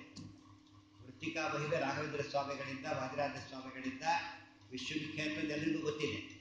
ಆದರೆ ಬ್ರಹ್ಮಣ್ಯತೀರ್ಥರು ಬದಲಾದ ಅಲ್ಲಿ ಶುರು ಮಾಡಿದ್ರು ಮೊದಲು ಸಾಕ್ಷಿ ಇದೆ. ಜಯತೀರ್ಥರು ವೃತ್ತಿಕೆ ಕೊಟ್ಟಿದ್ದಕ್ಕೆ ಕೆರೆ ಸೋರಲಿತ್ತು ಹೋಯಿತು ಅಂತ ಜಯತೀರ್ಥ ವಿಜಯ ಹೇಳಿದರು. ಇವರು ವೃತ್ತಿಕೆ ಕೊಟ್ಟಿದ್ದಕ್ಕೆ ದನಕರುಗಳ ರೋಗವೂ ವಾಸಿಯಾಗಿದೆ. ಅಂಥ ವಿಶಿಷ್ಟವಾದಂಥ ಸಿದ್ಧ ಪುರುಷರು ಬ್ರಹ್ಮಣ್ಯತೀರ್ಥರು. ಒಟ್ಟವರ ಸಿದ್ಧಿಯಲ್ಲಿ ಅನೇಕ ಮುಖಗಳಿದ್ದರೆ ತಿಲಕಪ್ರಾಯವಾದ ದೊಡ್ಡ ಮುಖ ಅಂದರೆ ವ್ಯಾಸರಾಜರಂಥವರನ್ನ ಎಲ್ಲ ರೀತಿಯಲ್ಲೂ ತಯಾರು ಮಾಡಿದಂಥ ಶ್ರೇಷ್ಠ ವ್ಯಕ್ತಿಗಳು ಬ್ರಹ್ಮಣ್ಯತೀರ್ಥರು. ಸದಾ ವಿಷ್ಣು ಪದಾಸಕ್ತವರು ಕೃಷ್ಣಾರ್ಥ. ರಾಯರು ಹೇಳಿದ ಹಾಗೆ ಕರಿಷ್ಯೇ ಕಾರಯಿಷ್ಯೇಚ, ಬರೀ ಅದ್ಭುತ ಕೆಲಸಗಳನ್ನು ತಾವು ಮಾಡಿದ್ರು, ಅಂಥ ಕೆಲಸ ಮಾಡೋ ಶಿಷ್ಯರು ತಯಾರು ಮಾಡ್ತಾರೆ. ಆ ಮೂಲಕ ಲೋಕೋತ್ತರವಾದ ವ್ಯಕ್ತಿಯನ್ನು ಕೊಟ್ಟಂಥ ಶ್ರೇಯಸ್ಸು ಬ್ರಹ್ಮಣ್ಯತೀರ್ಥರದಾಗಿ. ಅದರ ಪ್ರಭಾವ ಮುಂದೆ ನಾವು ವ್ಯಾಸರಾಜರ ಎಲ್ಲ ಕ್ಷೇತ್ರಗಳಲ್ಲೂ ಕೂಡ ಸ್ವಲ್ಪ ಹುಡುಕ್ತಾ ಹೋದರೆ ಬ್ರಹ್ಮಣ್ಯತೀರ್ಥರ ಪಾತ್ರ ನಾವು ಕಾಣ್ತೇವೆ ಅಂತ ತಿಳ್ಕೊಂಡ್ರೆ ಆ ಸಿದ್ಧಿಯ ಧಾರೆ ಎರೆದಂಥ ಮಹಾನುಭಾವ. ಅಂತ ಬ್ರಹ್ಮಣ್ಯತೀರ್ಥರ ಮೇಲೆ ಸ್ವತಃ ವ್ಯಾಸರಾಜರು ತಮ್ಮ ಗ್ರಂಥದಲ್ಲಿ ಸ್ತೋತ್ರ ಮಾಡಿರೋದಂತೆಯೇ ಬ್ರಹ್ಮಣ್ಯತೀರ್ಥರ ಪಂಚರತ್ನ ಮಾಲಿಕಾ ಅಂತ ಸ್ತೋತ್ರನೇ ಬರೆದ್ಬಿಡ್ತಾರೆ. ಪ್ರತ್ಯೇಕವಾಗಿ ಪಂಚರತ್ನ ಮಾಲಿಕಾ ಅಂತ ಸ್ತೋತ್ರ. ಮತ್ತು ಅವರು ಶಿಷ್ಯವರ್ಗದ ಶ್ರೀನಿವಾಸ ತೀರ್ಥರು ಅಂತಿದ್ದಾರೆ ವ್ಯಾಸರಾಜರ ಶಿಷ್ಯರು. ಅವರು ಬ್ರಹ್ಮಣ್ಯತೀರ್ಥರ ವಿಜಯ ಅಂತಲೇ ಬರೆದ್ಬಿಡ್ತಾರೆ. ಬ್ರಹ್ಮಣ್ಯತೀರ್ಥ ವಿಜಯ, ಬ್ರಹ್ಮಣ್ಯತೀರ್ಥರ ಸ್ತೋತ್ರ ಇದೆಲ್ಲ ಬರೆದಿದ್ದಾರೆ. ಬ್ರಹ್ಮಣ್ಯತೀರ್ಥರ ಸೇವೆ ಮಾಡಬೇಕಾದ್ರೆ ಬ್ರಹ್ಮಣ್ಯತೀರ್ಥಾಯ ನಮಃ ಅಂತ ಮಂತ್ರ ಹೇಳಬೇಕಂತ ಅದನ್ನು ವಿಜಯದಲ್ಲಿ ಬರೀತಾರೆ. ಮಂತ್ರ ಹೇಳಬೇಕಾದ್ರೆ ಬ್ರಹ್ಮಣ್ಯತೀರ್ಥಾಯ ನಮಃ ಅಂತ ಮಂತ್ರದಿಂದ ಪ್ರದಕ್ಷಿಣೆ ನಮಸ್ಕಾರ ಹಾಕಿದರೆ ಎಂಥ ಆಪತ್ತು ಪರಿಹಾರ ಸಿದ್ಧಿ ಬರುತ್ತೆ ಅನ್ನೋ ಮಾತು ರೂಢಿ. ಇದೆಲ್ಲ ಅರ್ಥ ಮಾಡಿಕೊಂಡು ಬ್ರಹ್ಮಣ್ಯತೀರ್ಥರ ಸರಿಯಾಗಿ ನಾವು ಆರಾಧನೆ ಮಾಡ್ತಕ್ಕಂತಹ ಪದ್ಧತಿ ಬೆಳೆಸೋದು. ಒಂದು ಗುರುಗಳ ಆರಾಧನೆ ಅಂದರೆ ಊಟದಂತೆ ಹೋಗೋದು ಬರೋದು ಅಷ್ಟೇ ಆರಾಧನೆ ಆಗಿದೆ. ಹಾಗಾಗಬಾರ್ದು. ಅವರ ಚರಿತ್ರೆ ತಿಳಿದು ಜನಗಳು ಸಿಗೋದೇ ಭಾರಿ ಕಷ್ಟ. ಹಾಗಾಗ್ತಾ ಇದೆ. ಹಾಗಾದಾಗ ಅವರ ನಿಜವಾದ ವರ್ಚಸ್ಸೇನು, ಅವರ ಸಾಧನೆ ಏನು, ಸಿದ್ಧಾಂತಕ್ಕೆ ಅವರ ಕೊಡುಗೆ ಇರೋ ಜನ ಮರೆತು ಬಿಡ್ತಾರೆ. ಹಾಗಾಗದೇ ಇರಬೇಕಾದ್ರೆ ಬ್ರಹ್ಮಣ್ಯತೀರ್ಥರಂಥ ಮಹಿಮೆಯನ್ನು ಕಾಲಕಾಲಕ್ಕೆ ಸರಿಯಾಗಿ ಹೇಳ್ತಾ ಅವರ ಹಾದಿಯಲ್ಲಿ ಸಾಗಿದರೆ ಅದಕ್ಕೆ ಶಾಸ್ತ್ರ ಹೇಳೋದು. ಶಾಸ್ತ್ರ ಓದಿದ್ರೆ ಎಷ್ಟು ಅರ್ಥ ಆಗ್ತದೋ ಅದಕ್ಕಿಂತ ಜಾಸ್ತಿ ಇದು ಸ್ಪಷ್ಟವಾಗಿ ಜ್ಞಾನಿಗಳ ಚರಿತ್ರೆ ಓದಿದ್ರೆ ಗೊತ್ತಾಗ್ತದೆ. ಜ್ಞಾನಿಗಳ ಚರಿತ್ರೆ ಪಠ್ಯಪುಸ್ತಕ ಇಲ್ಲ. ಜ್ಞಾನಿಗಳ ಚರಿತ್ರೆ ಓದಿದರೆ ಅವ್ರು ಹೇಗೆ ಬದುಕಿದ್ರು ಅಂತ ಗೊತ್ತಾದರೆ ನಾವು ಹೇಗೆ ಬದುಕಬೇಕು ಅಂತ ನಮಗೆ ಗೊತ್ತಾಗೋದ್ರಿಂದ ಜ್ಞಾನಿಗಳ ಚರಿತ್ರೆಯಿಂದ ಗ್ರಂಥದಂತೆ ಅಧ್ಯಯನ ಮಾಡಿ ಶಾಸ್ತ್ರದಂತೆ ಅಧ್ಯಯನ ಮಾಡಿ ಅಂತ ಶಾಸ್ತ್ರ ಹೇಳ್ತಾರೆ. ಆ ಪದ್ಧತಿ ನಮ್ಮಲ್ಲಿ ತುಂಬ ಕಡಿಮೆ ಇದೆ. ಆದರೆ ಆದಷ್ಟು ಆ ಪ್ರಯತ್ನ ಪಟ್ಟು ಉದ್ಧಾರ ಆಗೋ ಪ್ರಯೋಗವನ್ನು ಮಾಡಬೇಕು. ಆ ಬ್ರಹ್ಮಣ್ಯ ತೀರ್ಥರ ಈ ಒಂದು ಪರಂಪರೆ ಬೆಳೆದು ಒಂದು ಬುದ್ಧೆ ಈ ಕುದ್ದಾಪುರ ವ್ಯಾಸರಾಜ ಮಠ, ಸೋದರ ವ್ಯಾಸರಾಜ ಮಠ ಅಂತ ಎರಡು ಮಠಗಳ ಪರಂಪರೆ. ಅದರಲ್ಲಿ ಕುದ್ದಾಪುರ ಮಠ ಅಂತೇಳಿ ಪ್ರಸಿದ್ಧವಾದ ಮಠಕ್ಕೆ ಒಂದು ಬ್ರಹ್ಮಣ್ಯ ತೀರ್ಥ ವೃಂದಾವನದ ಪೂಜಾಧಿಕಾರ ಇರೋದು ಅವರಿಗೆ. ಅದಕ್ಕೊಂದು ದಿಕ್ಕು ಹೇಳಿದೆ ಮತ್ತೆ ಏನಂದರೆ ಕೂಗವರ ಅಂತ ಪದ ಹೇಳಿದೆ. ಕೂಗವರ ವಂಶರು, ಕೂಗವರ ತೋಟತ್ತಿಲ್ಲ ಇದು. ಆ ತೋಟತ್ತಿಲ್ಲ ಇರು ಆ ತೋಟ ಉಡುಪಿ ಅಂತ ದಂಡತೀರ್ಥ ಇದೆಯಲ್ಲ ಪಾಜಕ ಕ್ಷೇತ್ರದ ಹತ್ರ, ಆ ಸ್ಥಳ ಅಂತ ಹೇಳ್ತಾರೆ. ಅದು ಪದ್ಧತಿಯೂ ಇದೆ. ಇವತ್ತು ನಮಗೆಲ್ಲ ಗೊತ್ತಿದೆ. ಪರ್ಯಾಯದ ಸ್ವಾಮಿಗಳು ಪರ್ಯಾಯಪೀಠ ಇರೋದಕ್ಕಿಂತ ಮುಂಚಿತವಾಗಿ ಅವತ್ತು ರಾತ್ರಿ ಅಲ್ಲಿ ಸ್ನಾನ ಮಾಡಿ ಶುರು ಮಾಡ್ತಾರೆ.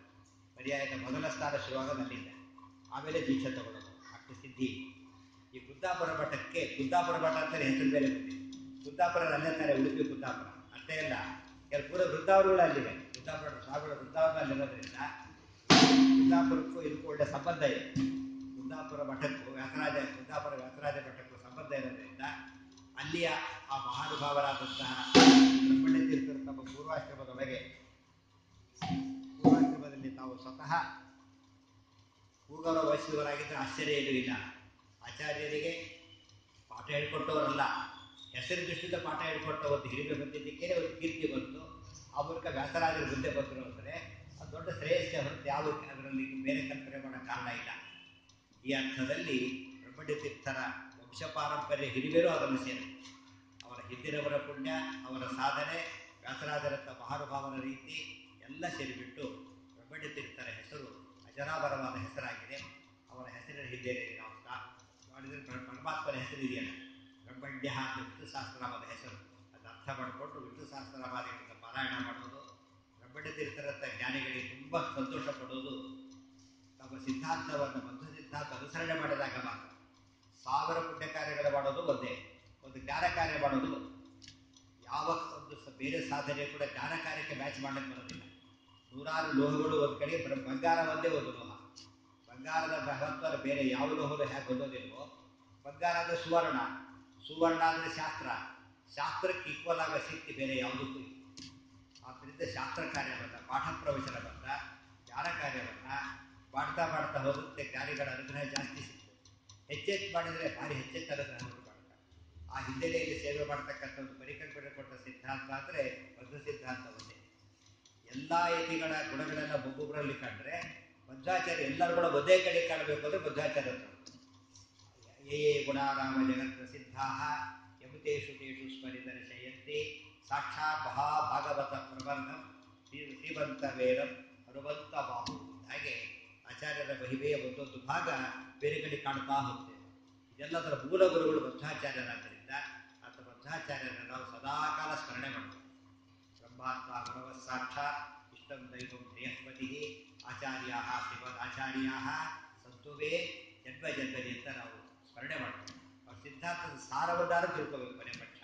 ಅದಕ್ಕೆ ಬ್ರಹ್ಮಣ್ಯ ತೀರ್ಥರ ಶಿಷ್ಯ ವರೇಣ್ಯರಾದ ವ್ಯಾಸರಾಜರು ಒಂದೇ ಶ್ಲೋಕದಲ್ಲಿ ಇಡೀ ಒಂದು ಸಿದ್ಧಾಂತವನ್ನು ಅಷ್ಟು ಚೆನ್ನಾಗಿ ಸಂಗ್ರಹ ಮಾಡೋಕ್ಕೆ ಇಮ್ಯಾಜಿನ್ ಮಾಡೋಕ್ಕೂ ಸಾಧ್ಯ ಇಲ್ಲ. ಅಷ್ಟು ಚೆನ್ನಾಗಿ ಮಾಡ್ಕೊಂಡು ಶ್ರೀಮನ್ಮಧ್ವಮತೆ ಹರಿಹಿ ಪರತರಃ ಸತ್ಯಂ ಜಗತ್ ತತ್ವತೋ ಭೇದ ಜೀವಗಣ ಹರೇರನುಚರಾ ನಿಜೋಚ್ಚ ಭಾವಂಗತಾ ಮುಕ್ತಿ ನೈಜ ಸುಖಾನುಭೂತಿ ಅಬಲಾ ಭಕ್ತಿಶ್ಚ ತತ್ಸಾಧನ ಯಕ್ಷಾದಿ ಕೃತಯಂ ಪ್ರಮಾಣ ಅಖಿಲಾಂನಾಯೈಕ ವೇದ್ಯೋ ಹರಿ. ನವಪ್ರಮೇಯಗಳು, ನವಪ್ರಮೇಯ ನವಮಾಲಿಕ ಅಂತಾನೆ. ಆ ಸಿದ್ಧಾಂತದ ಸಾಮಾನ್ಯ ಜ್ಞಾನವಾದ ಹೊಂದೇ ಹೋದರೆ ಬಾಂಧವರ ಪ್ರಯೋಜನ ಇಲ್ಲ. ಸಿದ್ಧಾಂತದ ಮೂಲಭೂತ ಒಂದು ತತ್ವಗಳಾದರೂ ಗೊತ್ತಿರಬೇಕು. ಹರಿಯೇ ಸರ್ವೋತ್ತಮ, ವಾಯು ಜೀವೋತ್ತಮ, ಜಗತ್ತು ಸತ್ಯ, ಭೇದ ಪಂಚಭೇದ ಸತ್ಯ, ಪಂಚಭೇದವಾದ ಸತ್ಯ. ಯಾವ ಕಾಲಕ್ಕೂ ಮುಕ್ತರಾದವೇನು ಪಂಚಭೇದ ಹೋಗೋದಿಲ್ಲ, ಸರಿಯಾಗಿ ತಿಳಿದಿರಬೇಕು. ಮತ್ತು ಜೀವಗಣ ಹರೇರನುಚರ, ಎಲ್ಲ ಜೀವರು ಪರಮಾತ್ಮ ಸ್ವತಂತ್ರ, ಇವರೆಲ್ಲ ಪರತಂತ್ರ. ಅನುಚರ ದೇವರ ಮೇಲೆ ಸ್ವರೂಪ ಪ್ರವೃತ್ತಿ ಪ್ರವೃತ್ತಿ ರೂಪ ಸತ್ತಾ ತ್ರೈವಿಧ್ಯೆ ಪರಾರಪೇಕ್ಷಂ ಸ್ವತಂತ್ರ, ತದಪೇಕ್ಷಂ ಪರತಂತ್ರ. ತಮ್ಮ ಇರುವಿಕೆ, ತಿಳುವಳಿಕೆ, ಚಟುವಟಿಕೆ ಮೂರರಲ್ಲೂ ದೇವರನ್ನು ಅವಲಂಬಿಸಿರೋರೆಲ್ಲ ಸ್ವತಂತ್ರ. ಸ್ವತಃ ತಾನೇ ಇರೋರು ಮಾತ್ರ ಭಗವಂತ. ಅಂತ ಹರಿ ಸರ್ವೋತ್ತಮ, ಜೀವರಾತನ ದಾಸಾರು ದಾಸರು. ಮತ್ತೆ ಈಶೋಚ್ಯ ಭಾವಂಗತ, ಸಾತ್ವಿಕರು, ರಾಜಸರು, ತಾಪಸರು ಅಂತಕ್ಕ ಜೀವ ತ್ರೈವಿಧ್ಯ ಇದೆ, ಅದನ್ನು ಸರಿಯಾಗಿ ತಿಳಿದಿದೆ. ಮತ್ತೆ ನೀಚೋಚ್ಚ ಭಾವಂಗತ ತಾರತಮ್ಯ ಇದೆ ಇನ್ನೊಂದರ್ಥ. ಜೀವ ತ್ರೈವಿಧ್ಯ ಇದೆ ಅಂತ ಒಂದರ್ಥ, ತಾರತಮ್ಯ ಇದೆ ಅಂತ ಇನ್ನೊಂದರ್ಥ. ತಾರತಮ್ಯದ ಎರಡು ವಿಧ, ದೇವತಾ ತಾರತಮ್ಯ, ದೈತ್ಯ ತಾರತಮ್ಯ, ಅದೆಲ್ಲ ತಿಳ್ಕೊಂಡಿರ್ಬೇಕು. ಮುಕ್ತಿ ನೈಜ ಸುಖಾನುಭೂತಿ. ಮುಕ್ತಿ ಅಂದರೆ ಏನೋ ತಿಳ್ಕೊಂಡ್ರೆ ಮುಕ್ತಿ ಅಲ್ಲ, ನೈಜ ಸುಖಾನುಭೂತಿ. ನೈಜ ಅಂದರೆ ಸ್ವರೂಪ, ಸ್ವರೂಪದ ಸುಖವನ್ನು ಅನುಭವಿಸೋದಕ್ಕೇನೆ ಮುಕ್ತಿ ಅಂತ ಕರೆಯೋದು. ಸ್ವರೂಪಾನಂದಾವಿರ್ಭಾವ ಮೋಕ್ಷ ಅಂತ ಕರೆಯೋದು. ಸ್ವರೂಪದಲ್ಲಿರ್ತಕ್ಕಂಥ ಆನಂದ ಹೊರಗೆ ಬಂದಾಗ ಪೂರ್ಣವಾಗಿ ಅದಕ್ಕೆ ಮುಕ್ತಿ ಅಂತ ಕರೀತಾರೆ. ಬೇರೆ ಯಾವ ಮತದಲ್ಲೂ ಕೂಡ ಇಂಥ ಮುಕ್ತಿಯ ಪರಿಕಲ್ಪನೆ ಇಲ್ಲೇ ಇಲ್ಲ. ನಿಜವಾದ ಮುಕ್ತಿ ಅಂದರೆ ಬಲವಾನಂದ ಭೋಜಶ್ಚ ಸಹೋ ಜ್ಞಾನವರಾಕುಲ ಸ್ವರೂಪಾಡ್ಯೇವ ಜೀವಸ್ಯ ವ್ಯಜ್ಯಂತೆ ಪರವಾದ್ವಿಕೋ. ಸ್ವರೂಪದಲ್ಲೇ ಜ್ಞಾನ ಆನಂದ ಜೀವನಿಗಿದೆ, ಅದು ಪೂರ್ತಿ ವಿಕಾಸಗೊಳ್ಳಬೇಕಲ್ಲ, ಅದನ್ನೇ ಮುಕ್ತಿ ಅಂತ ಕರೀತಾರೆ. ಅದಕ್ಕೇನು ಸಾಧನ ಅಂದರೆ ಅಬಲಾ ಭಕ್ತಿಶ್ಚ ತತ್ಸಾಧನ.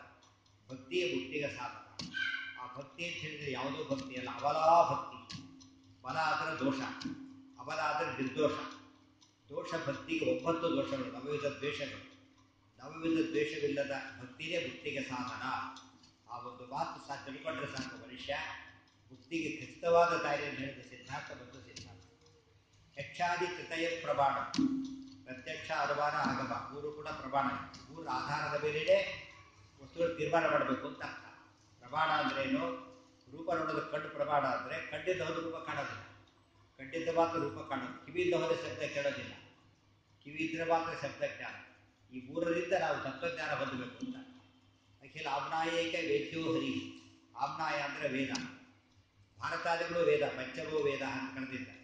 ಸಕಲ ಶಾಸ್ತ್ರಗಳಿಂದಲೇ ಪರಮಾತ್ಮನ ತಿಳಿಬೇಕೆ ಹೊರತು ಶಾಸ್ತ್ರಯೋನಿತ್ವಾತ್ ಮಾತಿನ ಅರ್ಥ ಸದಾಗಮೈಕ ವಿಜ್ಞೇಯಂ, ಆ ಮಾತಿನ ಅರ್ಥ ದೇವರನ್ನ ಶಾಸ್ತ್ರಗಳಿಂದಲೇ ತಿಳಿಯಬೇಕು. ಬರೀ ಕಣ್ಣಿಗೆ ದೇವರು ಕಾಣೋದಿಲ್ಲ. ಎಲ್ಲ ವೇದಾದಿ ಶಾಸ್ತ್ರಗಳು ದೇವರನ್ನೇ ಹೇಳ್ತಾ ಇದೆ. ಸಕಲ ಶಬ್ದ ಸರ್ವಶಾಸ್ತ್ರ ಪ್ರತಿಪಾದ್ಯ, ಸರ್ವ ಶಬ್ದ ಪ್ರತಿಪಾದ್ಯ ಪರಮಾತ್ಮ. ಸರ್ವ ವರ್ಣಾತ್ಮಕ ಶಬ್ದ, ಸರ್ವ ಧ್ವನ್ಯಾತ್ಮಕ ಶಬ್ದ ಎಲ್ಲವೂ ದೇವರನ್ನೇ ಹೇಳುತ್ತೆ. ಇದೆಲ್ಲ ತಿಳ್ಕೊಂಡಾಗ ಮಧ್ವ ಸಿದ್ಧಾಂತ ತಿಳ್ಕೊಂಡಾಗುತ್ತೆ. ಅದು ಸಿದ್ಧಾಂತದ ಪರಿಜ್ಞಾನ ಇದ್ದು ನಾವು ಗುರುಗಳ ಆರಾಧನೆ ಮಾಡಬೇಕು. ಹರಿ ಆರಾಧನೆ, ದೇವತಾರಾಧನೆ, ಗುರುಗಳ ಆರಾಧನೆ. ಸರ್ವೋತ್ತಮತ್ವೇನ ಹರಿ ಆರಾಧನೆ, ತಾರತಮ್ಯ ಕ್ರಮದಲ್ಲಿ ದೇವತಾರಾಧನೆ, ಪರಂಪರೆಯಲ್ಲಿ ಗುರುಗಳ ಆರಾಧನೆ. ಮೂರು ಮಾಡಿದರೆ ಅದು ಸರಿಯಾದ ಸಾಧನೆ. ಯಸ್ಯ ದೇವೇ ಪರಾಭಕ್ತಿ ಯಥಾ ದೇವೇ ತಥಾ ಗುರು ಕಸ್ಯೈತೆ ಕಥಿತಾ ಹ್ಯರ್ಥಾ ಪ್ರಕಾಶಂತೆ ಮಹಾತ್ಮನ. ದೇವರಲ್ಲಿ ಸರ್ವೋತ್ತಮತ್ವೇನ ಭಕ್ತಿ, ಯಥಾ ದೇವೇ. ಟೀಕಾರಾಯರು ಅದಕ್ಕೆ ಸುಧಾರಣ ಅರ್ಥ ಬರೀತಾರೆ. ದೇವತೆಗಳಲ್ಲಿ ದೇವತಾ ಯೋಗ್ಯವಾದ ಭಕ್ತಿಯನ್ನು ಮಾಡಬೇಕು, ಗುರುಗಳಲ್ಲಿ ಗುರುಯೋಗ್ಯ ಗುರುತ್ವದ ನಿಮಿತ್ತದಿಂದ ಭಕ್ತಿ ಮಾಡಬೇಕು. ಆ ರೀತಿ ಮಾಡಿದರೆ ಮಾತ್ರ ನಮಗೆ ಅಪರೋಕ್ಷ ಜ್ಞಾನ ಬರೋದಿಲ್ಲ. ತಸ್ಯೈತೆ ಕಥಿತಾ ಹ್ಯರ್ಥಾ ಪ್ರಕಾಶಂತೆ ಮಹಾತ್ಮನ. ಕಥಿತಾ, ಗುರು ಹೇಳಿದ ಅರ್ಥ ತಿಳಿಲಕ್ಕೂ ಇದು ಬೇಕು, ಅವ್ರು ಹೇಳದೇ ಇದ್ದಂಥ ಹೊಡಿಲಕ್ಕೂ ತಿಳಿಲಕ್ಕೂ ಬೇಕು, ಹೊಡಿಲಕ್ಕೂ ಬೇಕು ಅಂತ ಹೇಳಿದ್ದಾರೆ. ಅಕಥಿತಾ ಹ್ಯರ್ಥಾ ಪ್ರಕಾಶಂತೆ ಮಹಾತ್ಮನ. ಅದನ್ನೇ ವಾಯುಸ್ತುತಿಯಲ್ಲಿ ವಿಷ್ಣೋರತ್ಯುತ್ತಮತ್ವ ಅಖಿಲ ಗುಣಗಣೈ ತತ್ರ ಭಕ್ತಿಂ ಗರಿಷ್ಠ ಆಸ್ತಿಷ್ಠೆ ಶ್ರೀಧರಾಭ್ಯ ಅಭುವಥ ಪರಿವಾರಾತ್ಮನ ಸೇವಕೇಶು ಯಸ್ಸಂಧತ್ತೆ ಗಿರಿಂಚಿ ಶಸನ ವಿಹಗಮ ಅನಂತ ರುದ್ರ ಇಂದ್ರೆ ಪೂರ್ವೇಶು ಅಧ್ಯಾಯಂ ತಾರತಮ್ಯ ಸ್ಫುಟಭವತಿ ಸದಾ ವಾಯು ಅಸ್ಮದ್ ಗುರುಸ್ತ. ಈ ರೀತಿ ಭಕ್ತಿ ಮಾಡಿದರೆ ಮಾತ್ರ ವಾಯುದೇವರು ನಮ್ಮನ್ನು ಕಾಪಾಡ್ತಾರೆ ಹೊರತು ಮೂಢ ಭಕ್ತಿ ಭಕ್ತಿ ಅಲ್ಲ, ತಪ್ಪು ಜ್ಞಾನ ಜ್ಞಾನ ಅಲ್ಲ. ಅದನ್ನೆಲ್ಲ ತಿಳಿಸಿಕೊಟ್ಟ ಮತ ಮಧ್ವಮತವಾದ್ದರಿಂದ ಆ ರೀತಿಯಲ್ಲಿ ಆರಾಧನೆ ಮಾಡಿದರೆ ಮಾತ್ರ ಅದು ಉದ್ಧಾರವಾಗ್ತದೆ ಅಂತ ಹೇಳ್ತಾ, ಇವತ್ತು ಅಬ್ಬೂರಲ್ಲಿ ಬಹಳ ವೈಭವದಿಂದ ನಿದ್ದೆ ಪೂರ್ವಾರಾಧನೆ, ಇವತ್ತು ಏಕಾದಶಿ ಆದ್ದರಿಂದ ನಾಳೆ ಆಚರಣೆ ಮಾಡ್ತಾರೆ. ನಾಡಿದ್ದು ಉತ್ತರಾರಾಧನೆ, ನಾಳೆ ಬೆಳಿಗ್ಗೆ ಮಧ್ಯಾರಾಧನೆ ಆಚರಣೆ. ತುಂಬಾ ಜನಗಳು ಭಕ್ತಿಯಿಂದ ಅಲ್ಲಿ ಸೇರಿ ಭಕ್ತಿಯಿಂದ ಆರಾಧನೆ ಮಾಡ್ತಾರೆ. ಅದನ್ನು ಸ್ಮರಣೆ ಮಾಡೋದು ಭಾರಿ ಪುಣ್ಯಕರ. ಅಂಥ ಗುರುಗಳ ಸ್ಮರಣೆ ನಮಗೆ ತಾರಕವಾಗಲಿ ಅಂತ ಹೇಳ್ತಾ, ಇಂಥ ಒಂದು ಆರಾಧನೆಗಳನ್ನು ಸರಿಯಾಗಿ ಮಾಡ್ತಕ್ಕಂಥ ವ್ಯವಸ್ಥೆಗೆ ಮಠಮಾನ್ಯಗಳಲ್ಲೇ ವ್ಯವಸ್ಥೆ ಇಲ್ಲ. ನಮ್ಮ ಶ್ರೀ ನಾಗು ಶ್ರೀನಿವಾಸ್ ಅವರು ವಿಶ್ವ ವ್ಯಾಸರಾಜರ ಭಕ್ತರ ವೇದಿಕೆ ಅಂತೇಳಿ ಬೇರೆ ದೇಶದಲ್ಲಿದ್ದು ಕಾರ್ಯ ಮಾಡ್ತಿದ್ದಾರೆ. ಬ್ರಹ್ಮಣ್ಯ ತೀರ್ಥರು ಮೊದಲಾದ ಜ್ಞಾನಿಗಳ ಆರಾಧನೆಗಳಿಂದ ಪ್ರತಿ ವರ್ಷ ಕೂಡ ತಪ್ಪದೇ ಬಹಳ ವೈಭವದಿಂದ ಆಚರಣೆ ಮಾಡ್ತಕ್ಕಂಥ ಪದ್ಧತಿನ ಒಬ್ಬ ವ್ಯಕ್ತಿಯಾಗಿ ಸಂಸ್ಥೆಯನ್ನು ಕಟ್ಟಿ ಮಾಡ್ತಿದ್ದಾರೆ ಅಂದರೆ ಇದು ಪ್ರಶಂಸಾರ್ಹವಾದ ಕಾರ್ಯ. ಅವರ ಸೇವೆ ಹರಿವಾಯುಗಳಿಗೆ ಮುಟ್ಲಿ, ಇವರು ಪ್ರಸನ್ನರಾಗಿ ಅನುಗ್ರಹ ಮಾಡಲಿ ಅಂತ ದೇವರಲ್ಲಿ ಕೇಳ್ಕೊಳ್ತಾ, ಇವರ ಇವತ್ತಿನ ಪ್ರವಚನ ಕಾರ್ಯಕ್ರಮವನ್ನು ಅವರು ಪ್ರಾಯೋಜಿಸಿದ್ದಾರೆ. ಜೊತೆಗೆ ನಮ್ಮ ಇಂದಿರತ್ತೆ ಸೇವಾಕರ್ತರಾದ ವಾಸ್ತವ್ಯಮೂರ್ತಿ ದಂಪತಿಗಳು, ನಮ್ಮ ಗುರುರಾಜ ದಂಪತಿಗಳು, ಸತ್ಯನಾರಾಯಣ ದಂಪತಿಗಳು, ಶ್ರೀಪತಿ ದಂಪತಿಗಳು, ಮಳ್ಳು ಶ್ರೀಧರ್ ದಂಪತಿಗಳು ಮತ್ತು ಅಂತರಂಗ ಭಕ್ತರೆಲ್ಲ ಇದರಲ್ಲಿ ಪಾಲ್ಗೊಂಡಿದ್ದಾರೆ. ಎಲ್ಲರಿಗೂ ದೇವರು ಅನುಗ್ರಹ ಮಾಡಲಿ ಅಂತ ಪ್ರಾರ್ಥನೆ ಮಾಡ್ತಾ ಈ ಭಗವದ್ಗೀತೆ ಪ್ರವಚನವನ್ನು ಕೃಷ್ಣಾರ್ಪಣವಸ್ತು. ಸರ್ವೇಂದ್ರಿಯ ಪ್ರೇರಕೇಣ ಶ್ರೀ ಪ್ರಾಣಪತಿರೇರಿತಃ ಯದ ವೋಚಮಹಂ ತೇನ ಪ್ರಿಯತಾಂ ಕಮಲಾ.